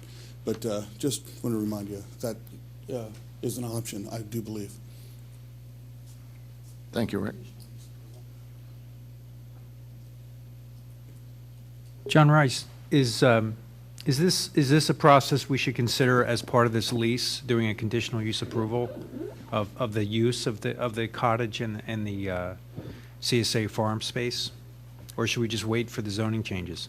I think what you need to, I mean, there is no, right now, there's no provision in the PLU for a conditional use to address this. I'm not sure what Rick's referring to. Rick, are you referring to with a zoning amendment, put a conditional use? In the zoning ordinance, there's a conditional use provision that allows the commissioners to decide to allow any use if they believe that it's in the best interest of the township. John, it's Article 23. So I do believe it's a tool that's Is available that to you. permissible in a PLU, or is that embedded in specific districts? It can be Any district. in any district. Well, what that necessarily requires, though, as you know, is that we have a public hearing, at which time we would set whatever appropriate conditions we feel Right. are warranted, and that's going to take some time to do. Well, again, It'll be quicker to get the. I thought it might Yeah, be thanks. helpful to just mention Right. it as a No, tool. Thank you, Rick. Further public comment? Okay, call the vote. So there was a motion to, that we. Oh, we have the motion first for the amendment to strike the programs, Yes, and also we're going to add maintenance. Operation Operational expense. Operation and maintenance. Right, so they're the two changes that are on the table. Approve them first, then we'll vote for the modified. Let me just ask one question of John Rice. The item that Ken Taylor brought up, specifically, was it the 501c3 charitable organizations, there's some state statute. Is that self-executing so that every nonprofit organization has to comply with that? We wouldn't have to put it in the lease? Yeah, the 501c, I mean, I'm familiar with this because I've done those reports. Okay. There is, however, a limit, and I think it might be $25,000, below which they don't have to do annual reports. But they had to file, they had to be granted their 501 status, and then the Bureau of Child Organizations has requirements. But I think what Ken was talking about, you have to register with the Attorney General's office? Yeah, Well, my- if they don't do that, then they're not a 501c3 Yeah, in the my state of understanding Pennsylvania. that Ken's concern was if this lease gets extended to Greener Partners or the Friends, that we need to make sure that they comply with the nonprofit law. So, Right. And any nonprofit that's a Right. subtenant, the rent of which is going to go into this Right. township offer, to make sure that they're all in compliance. I was an enforcement agent before I went to law school with that bureau. I mean, right now, the lease is with the Conservancy, and the lease states, the top of page 4, that the tenant will comply with all applicable laws, ordinances, and statutes regarding and any ordinances of the township pertaining to the sale of produce or products at the premises. So there's a catch-all in the lease, doesn't call out those specific state law requirements. And but- likewise, doesn't that cover Ken's concern about the folks paying their taxes? Yes. Yeah. Absolutely. Okay. My concern extended beyond. Come on up, Ken. People can't hear you at home. My concern extended beyond just the sale of produce. In other words, if one of the main, I'm referring to the main tenants, in other words, temporarily the Conservancy and then Friends of the Willows Cottage and Greener Partners, if any of those entities had subleased a portion of their interest, and especially where the township is collecting the potential net rent from that lease, the township would want to make sure that any nonprofit, and the charitable solicitation ordinance is not limited to 501c3s. That's a designation having to do with the tax exemption or potential tax deduction for the contribution. But rather, the charitable solicitation ordinance applies to anyone soliciting charitable funds. Right, and they're given a registration number by the state of Pennsylvania, Yes. yes. In other words, even if a program is being supplied, if the program costs the nonprofit entity $5, but they charge $10, the difference of $5 is considered a charitable solicitation. Therefore, that entity must register. And John's correct. There's a series of what they call exemption provisions. One of them is a threshold gross income amount, but it still requires registration, which in essence is compliance with that statute. If you go to page 5, section 6, subparagraph H, it says, neither assign this lease to any person or persons nor sublet any part of the real estate for any purpose without the written consent of landlord. So before any of that's done, Right. they'd have to come in here, say, here's our subtenant, here's our Right. assignee or sublessee, and Exactly. get it And covered. if Mr. Blundstrom's going to be the person on whose shoulders it falls, it's my suggestion, my accompanying suggestion was that one of the entities that's putting forth this subtenant at least assist our township staff in doing some kind of preliminary due diligence as to compliance with these statutes, so that before we need to know whether we can sign this sublease with this entity that wants to put on a program or a fundraising event in the second, in the first floor of the Willows Cottage. And Mr. Blundstrom has 24 hours. I believe it's incumbent upon the tenant to do that, just by the words in the lease. I know, for example, and you're familiar with some conversations I had about Greener Partners. I called the Department of State in Harrisburg because they weren't popping up on the website. And it confirmed that they were indeed registered in the state of Pennsylvania. Yeah, there's a link from the Attorney General's site because. But it for whatever reason, matter of fact, the Conservancy, the way I put it in one way, the Conservancy didn't even come up. But then I changed the search criteria. It's, computer problem. Which is why I recommend that there be some kind of cooperation between the entity that's granting the sublease and the township, so this doesn't fall only on Mr. Blundstrom. I would hope that when they sign these agreements, that's part of the package they present to Tom for approval. That would be great. That would make because, sense. the registration is able to be confirmed with the charitable. For example, suspicions. the bit about criminal checks, Right. same way, that needs to be in there. Thanks, Ken. Okay, we're voting on those changes first. All in favor? Aye. Aye. Any opposed? You're opposed to the changes? Okay, thank you. So we have the motion as the lease as changed, and the motion has been made and seconded. All in favor? Aye. Aye. Opposed? It's passed, and once those changes are incorporated, I'll sign it. What's next? I lost my, yeah.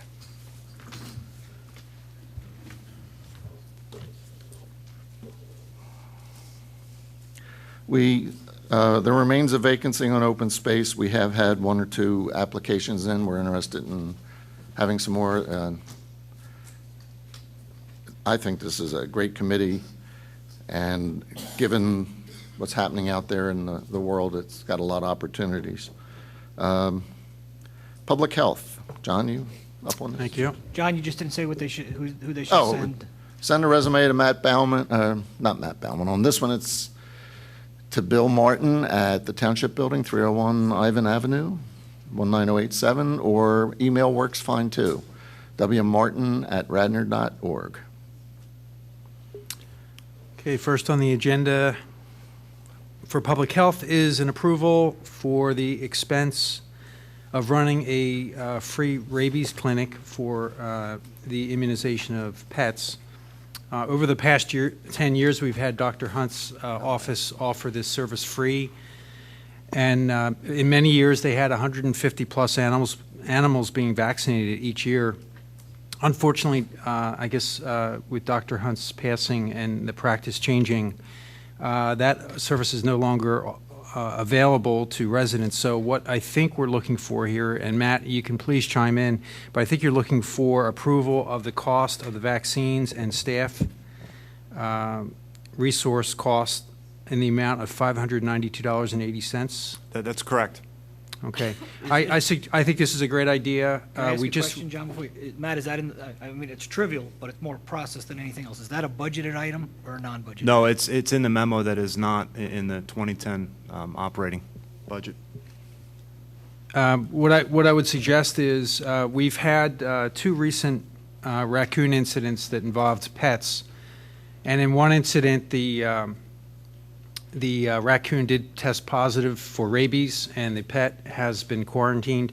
In the second incident, the raccoon was not captured, so we have the pet quarantined, and it's the results of the test is pending. So we have a scenario here where this is of great risk to the population if rabies were to outbreak, and this vaccination program that we've done over the last 10 years has played a vital role in reducing the risk and likelihood of rabies transmission to our pets. I don't know, Bill Martin, do we have a way to offset the cost of this somehow within the budget, within the existing operating budget? We'd have to look. In the past, we have a number of these that we just assumed would come out of the budget that were never budgeted before. We're putting banners up in Village of Wayne for Bill's guys. A lot of these things aren't budgeted. That they've been past practice. The reason Matt and I did it this way, want to make sure that you're aware if we're going to do it. I mean, I'm sure we could come up with $500, $600 somewhere in the budget to cover that cost, but it was not a budgeted item. I think you need to, Bill, because, you know, the way it's phrased here, it's sort of a creeping increase in the budget. And you have a budget, you operate within the budget, and if you want to run a program, you trade off. I think it's a worthwhile program, and again, it's not a significant amount of money, but it's more of the discipline that you shouldn't effectively be asking for an increase of $600 in the budget to run this That's program. correct. We don't have to do it. I mean, unfortunately, there are a number of those items that have been done in the past that were never budgeted. A lot of Memorial Day parade activities, none of those things that going down the line have been budgeted in this budget, and this board has to decide whether you want us to do it or not. If you want us to do it, we can find, in this is the case, we can find $600, but you know, Bill's guys taking down the banners for the WBA, that's never ever been budgeted. It comes right out of his account. We're going to be discussing the same thing next meeting with the Jazz Fest, Exactly. right? So, Bill, I think I agree. I think it sounds like these are discretionary expenses that the manager has the latitude to spend, provided, you know, it's within your operating budget in some way, meaning you may have to take some expense out of another area to cover this. For instance, you may not be able to buy stamps one month because of something like this. We wouldn't want that to happen. But do you sense that you'll be able to find the 600 in the within your existing budget by transferring? Yeah, we'd have to find it from another account. I mean, community development is already thin. If you've gotten some recommendation of where things are missing.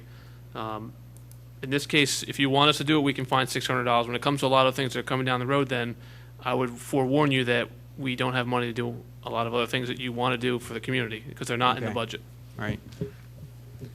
Why has this one come to us? Why is this one more important than? Well, we're doing for all those notes going forward because just for this reason, I mean, there are things that we do as a township that are not budgeted that just have always been done well. It's just the township does those things, and our departments eat those costs.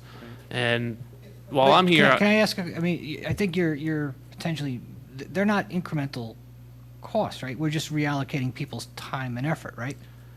no, I mean there are things for, like I keep picking on Bill, but his department when they take the banners down, that's overtime from his department. That is not, but there's not a line item for removal of there's not a WBA line item. It's just something we've done that comes out of his costs. Why aren't they doing it? I mean, why aren't they doing it during the day, Bill, during regular time? You're only allowed to work on state roads between 9 and 3 o'clock, and to try and work on Route 30. If anybody's been up in the center of Wayne during peak hours, to go up there and replace banners, it's the most safe and efficient way to do it is before 7 o'clock in the morning. Okay, that's fair. But we ought to be budgeting these things because We've had these conversations, and I mean, Bill and I have had numerous conversations that there should be a line item in the budget for special events so that all the services that we're providing, whether it's in kind or whatever, there's a number in the budget, a line item that covers those events. because we can't be constantly having programs and things, activities coming here. We pass a budget, we say this is what we're going to spend, and then every couple of months a new item comes in because effectively the budget is meaningless then. Kevin, I think I'd characterize this more as a transition issue in that we want to move to this budget that you're discussing. That's where we want to be. We aren't there. In particular, with the current budget, we're finding things all the time. We still pass the, we have. And we have to live within those total Correct. dollars, yes. Correct. I mean, Absolutely. You're right. That's the issue. You got to live within the total dollars. You can move it from A to B. Right. but And you that's gotta the live way within it'll the have to total. be done. Right. But for now, it's a matter of making us, the commissioners, aware of some of these things that in the past we wouldn't have seen. And it increases also public awareness, which I think is important.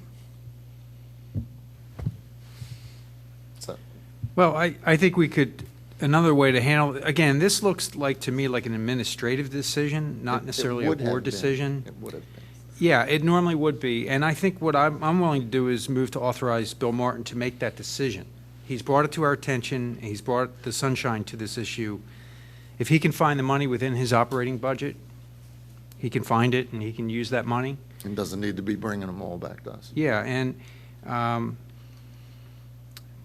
that said, if, you know, I don't know, Kevin, do you have any comment you want to make on this, other than what I you said? think I agree with you, John. We've given Bill the authorization or the township manager, an allowance essentially to spend money.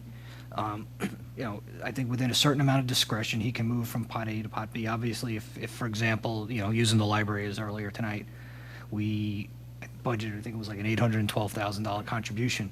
The township manager shouldn't have the discretion to reduce that to $500,000. But, using this as an example, quite frankly, I don't personally think you should have had to bring this to us to do this. You should have just worked it out and figured a way you can inform us as opposed to requesting this. You could just say, hey, this program's going on, it's going to cost $600, and this is what's going on. You don't even have to, and the fund, it's covered in the operating budget. I'm okay with that. I don't think we need That to was be my concern, approving. Kevin, because it's not in the budget, and we tend to have a number of these that creep up throughout the year that we've done in the past that have not been budgeted, and that's why we did it this way. If you're approving me to find, I can find $600 in this case, but there will be other ones that won't be easy to find. And I want to make sure that you're aware that we've had a number of these that aren't in the budget that are Are we going good to see a activities. comprehensive list of these things? We're working. I mean, Okay. we're coming across those. There'll be, the Jazz Fest will be one that'll be coming up. How much money do you think we're talking about in total? An educated guess. For the Jazz Fest, it's about almost $5,000. Okay, and that's going to include our in-kind contribution, and then any monies When you say above our that. in-kind contribution, that's time and effort of employees during Correct. normal working hours or unbudgeted overtime? It's $3,000 just for police, and then another $2,000 for public works. But is that men who wouldn't, or ladies who wouldn't normally be on staff during that time? That's correct. They would not be working. Okay. So Kevin, that was I just feel more comfortable while I'm here to make sure that you're aware that we're going to do these things. If this one is a relatively small one, I'll grant you that, but there are, unfortunately, a lot of activities that mostly hit public works and other departments that are not budgeted for. We'll need to see a list, Yeah. Yep. Kevin, I asked Bill to put this on the agenda to generate this discussion we're having right now. But look, in my opinion. It's not $600. It's, I want to see the list that you're talking about, but I don't think it's going to result in an authorization to increase the overall spending. I think it's going to result in saying, okay, identify options to fund this, or we don't do it. right. I don't want to complicate this discussion. Very quickly, I'll just say, we might want, in something like this, we might want to have staff contact some of the pet food companies to see if they want to donate these expenses for the vaccines. We've seen this before, pharmacies and whatnot donate money for different causes. Maybe we could get, like a PetSmart or some other type of food service Yeah, company. there's one in with Jen Lardy's, Pet Value. Yeah, Pet Value. I mean, there's so many different stores that might want to contribute and get some benefit from this. I don't think this is something we necessarily want to fund every year, but I think it does add a lot of value to the township. So, Bill, I don't know if you want to pursue that as well. Maybe have Larry call around, see if anybody wants to donate the cost of this. So I move to authorize Bill Martin to make the administrative decision on this expense. So I'm sorry to complicate this, but earlier Bill told us that the money would have to come out of a fund other than community development.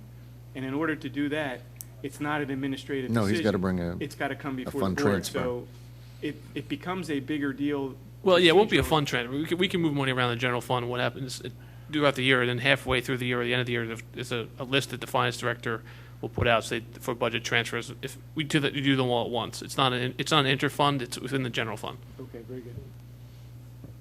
So we have a motion from John. Do we have a second? I just want to make sure it's clear that this doesn't result in an increase in the budget for 2010. That's correct. We'll find an offset or we won't do it. So you may want to clarify that at the end of your motion, John. Okay, I'll make the motion. Motion to authorize Bill Martin to find the funds necessary to go forward with this program, in that it's budget neutral for 2010. Second. Okay. Any other comment by the commissioners? Public comment? You've been so patient, Sarah. Sarah Pilling from Garrett Avenue. I appreciate your concern for the budget, but this is a public health issue. This is not only pets who conceivably can get rabies, but they can be easily transmitted to humans, and then you're in real trouble for that person. So while I appreciate the fiscal responsibility, I think this is something way beyond banners, putting them up and putting them down.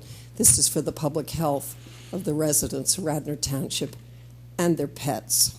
Thank you. Sarah, there really was no intention Well, I know way. that, but It was to provoke this general discussion we've just had about these kinds of activities. Right, but I just want to raise this up, that this isn't something nice about banners. This is about public health for people and their animals, and rabies is way too easily transmitted to humans, and then you're in very serious health trouble. Thank you. Mr. Taylor. Yes, Ken Taylor. The idea of involving PetSmarter, one of the providers of dog food, is a great idea. Just to let you know that Dr. Hunt, when he was doing this, used to get Pet Pharma involved. And I don't know if that slightly subsidized politically incorrect. the outpouring of his effort. But along with the shot, you'd get the little leash for the puppy that had the name of a certain product on it. Yeah, I mean, parts or one of them. We may not be able to find a vet that will go as far out of his way as Dr. Hunt used to, but perhaps to help us make that connection to Pet Pharma, we might enlist a vet that might want to lend a little bit of leadership and advice to the And we have one on the Board of Health, so we can start there.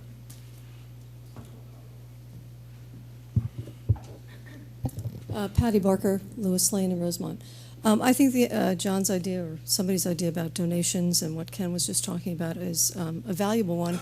And I also want to make a suggestion for the Jazz Festival, Memorial Day Parade, perhaps for this event. I don't think it's out of line to ask the residents to make a nominal, you can charge a nominal fee.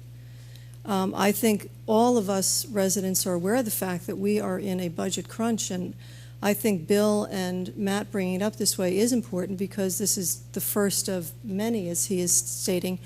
And I, as a resident, you're offering a service that will be helpful to me and my pet, or me and my music-loving friends. And no longer can Radnor Township afford to offer everything for free. So I just want to put that out there. Thank you. Thank Call you. the question, please. Okay. All in favor? Aye. Aye. Any opposed? Okay, I have, there's two items that are not on the agenda. I just want to, in relation to this rabies issue, I had a discussion with members of the Board of Health and also with Matt Bauman and Larry Taltowen concerning this rabies issue.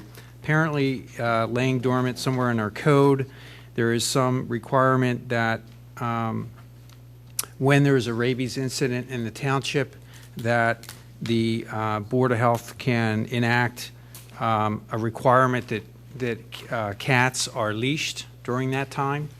I don't think the township, in speaking with Matt Bauman, and Matt, I'll let you chime in a second, I don't think we want to go down that path necessarily, but we want to, what I think we want to do is stress and communicate to the public at large that if you have cats that are basically enjoying the outdoors, that we have had 2 rabies incidents in the past month, and that your pets are in danger if they are out, and they should be at the very least vaccinated. And if they're not vaccinated, if they are bitten by a raccoon, they will need to be quarantined, and that is very expensive. Apparently $900 a month is the going fee, and we're looking at about 2 to 3 months of quarantine for an animal that's not vaccinated. So part of this vaccination program is to help those who cannot afford the vaccinations get them, and also to encourage the vaccinations. Matt, do you want to talk about that at all? Well, yeah, it was brought to my attention by Larry Talatone via the Board of Health that specifically it's Chapter 115-10, where the Director of Community Development issues a declaration, okay, that all cats need to be leashed. And then it's up to the police then to enforce this. It's a fairly unique ordinance in the fact that there's two departments working on this. And then only the Board of Health would end that declaration. Only they can end that declaration. So it's fairly unique. From what I understand, that it's never been enacted before, so it would be new. It would, like we discussed, is it enforceable? I don't know. That's a discussion we need to have, and be realistic about our options with that. Okay. Well, at this moment, it doesn't seem that we have a crisis in hand or anything like that, and I think the intention of that might be in the case of large numbers of rabies incidents. But again, stressing to the public to please vaccinate your cats and dogs, and maybe take a little extra care in allowing them to be outside at large. So that's it for that issue.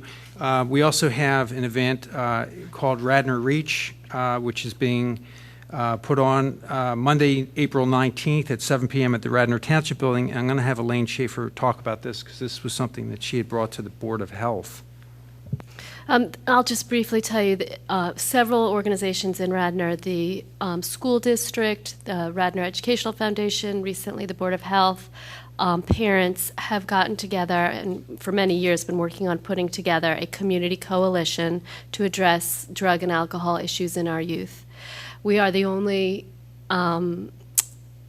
municipality in our region that does not have one of these coalitions. Literally everyone surrounding us has one. So this meeting on April 19th is on the heels of the Board of Health meeting. It'll be at 7 p.m. in this room, and we are inviting stakeholders from all aspects of the community, really anyone who touches youth in our community, which is everyone, to come be part of a conversation of starting this community coalition and working together towards addressing some of these issues in our community. Thanks, Elaine. I have a third item that was handed to me just before the meeting. I apologize, not on the agenda. The community development will be offering Serve Safe classes to restaurant employees to encourage food safety. This event will be held on April 6th, 2010 here at the Radnor Township Building. Matt, do you have a time of that class yet?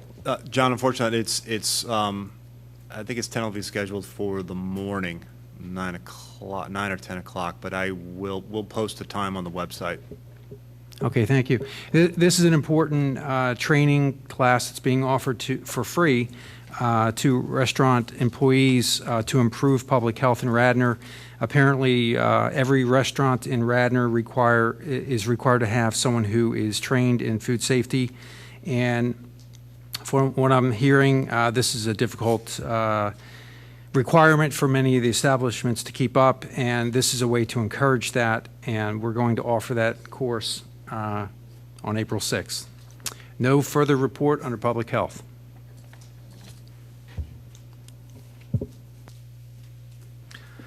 There is one other thing under this that I won't give all the bloody details to, but please extend our thanks, Matt, to Larry. Folks have been paying attention. We got national coverage on our recent rabies event, and Larry was absolutely correct in his decision on the way he handled the situation. And I won't go into all the details unless somebody wants. We can talk privately. Public safety, Hank. All right. So the first item is the announcement of vacancy on the civil service. Announcement of the vacancy on the Civil Service Commission. If you have interest in acting in that capacity, please send your resume and letter of interest to Bill Martin here at the Township Building. Next item is staff traffic report. You have before you the staff traffic committee report from February 16th, 2010. Any questions or comments? Just want to make sure, he made a request for permit-only parking. The proposed change results in permit parking only? Am I understanding it AJ? accurately? The original request was from a resident of Luella Court to make it permit-only, parking only. After reviewing the ordinances that have been enacted all the way back to 1953, specifically the ones around 1986 and a few years within that, trying to address many parking issues, it was determined that the 2-hour limit that's currently posted was mistakenly probably withdrawn or repealed due to, again, a clerical error. So before we sat there and recommended this, we went to the various residences along Luella Court. And as you know, Luella Court is a very unique area that it abuts the business district. It also has a very large apartment building in there. And we did poll those residences, and the vast majority are for the permit parking only. My concern was, did the 2-hour parking allow an outlet for the businesses, that need to park, or excuse me, the patrons of the businesses that need to park on Luella Court. With that said, with the opinions of the residences and the fact that we don't have a 2-hour parking limit, it was suggested by the staff traffic that we go ahead and allow the permit parking only to exist and then review to see what happens in the next 6 weeks or so, and if we have to address it. So to answer my question is, we are essentially granting his request to make it a permit-only parking area. Well, yes, That's the we're, recommendation. We Right. still have to pass an ordinance for this, don't we? no, technically it already exists now. Oh, okay. Is it signed? Is there a sign? It's signed 2-hour parking.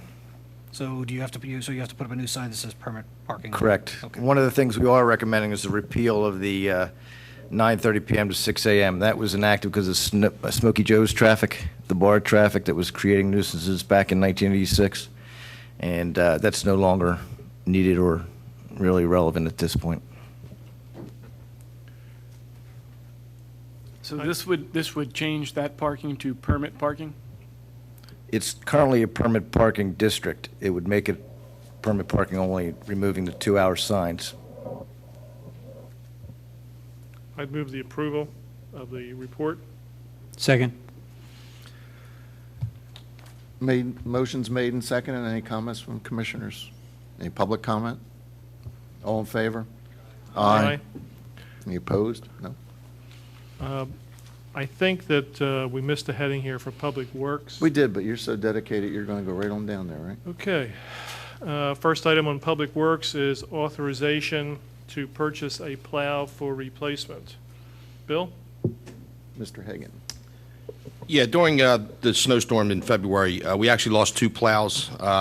We were able to take the 2 plows and make one, so I'm short one plow in the fleet. What you're seeing here is the authorization to purchase a new plow, Viking 10-foot snow plow assembly through the Pennsylvania Cooperative Purchasing Program, CoStars. The price is $9,237. And it's already allocated in the 2010 Equipment and Vehicles Capital Improvement Fund, correct? That's correct. I'd move the approval of the authorization. Second. Motion made and seconded. Any further discussion with commissioners? Any public comment? All in favor? Aye. Next Opposed? item is authorization to purchase 2 pickup trucks on the state contract. Bill? These are 2 1996 trucks. After 14 years in the fleet, they take a beating. One truck has 116,000 miles with numerous repairs that are needed to even pass inspection. The other one has 102,000 miles on it, and the other problems are creeping up on that. The price that you see here, the $58,076, that's for the purchase of both with plow package under the CoStars program also. And again, it's part of the capital budget program. Yes, it is. There's $30,000 both in refuse and in parks. I move the authorization to purchase the trucks from Penske Buick GMC for $58,076. Second. Bill, Motion can I made. ask a question? Any chance that these come in hybrid or more fuel-efficient models? Or, We can look into them. Under the CoStarz program, I didn't see any vehicles No. on the Departments of Goods and Services that have the hybrid for what we needed to do. Like I said, these are work trucks. They get beat up. And actually, if you look at the prices that we got on these, the actual suggested manufacturer retail price was about $31,000 per truck. Before additions, we're actually saving about $10,500 per truck through CoStarz. okay. Any further discussion? Public comments? All in favor? Aye. Aye. Aye. The Opposed? last item on Public Works dovetails with the last one, and that is authorization to sell those two 1996 pickup trucks at auction. And I'd move the authorization. Motion made and second. Any discussion? Public comment? All in favor? Aye. Aye. Aye. That's it for Public Safety, or Public Works, rather. Old business. New business? Or was too tired? John hasn't made it cooler in here. That's the biggest problem. Public participation. Public participation. Wow. Move we adjourn. Second. All in favor? Aye. Aye.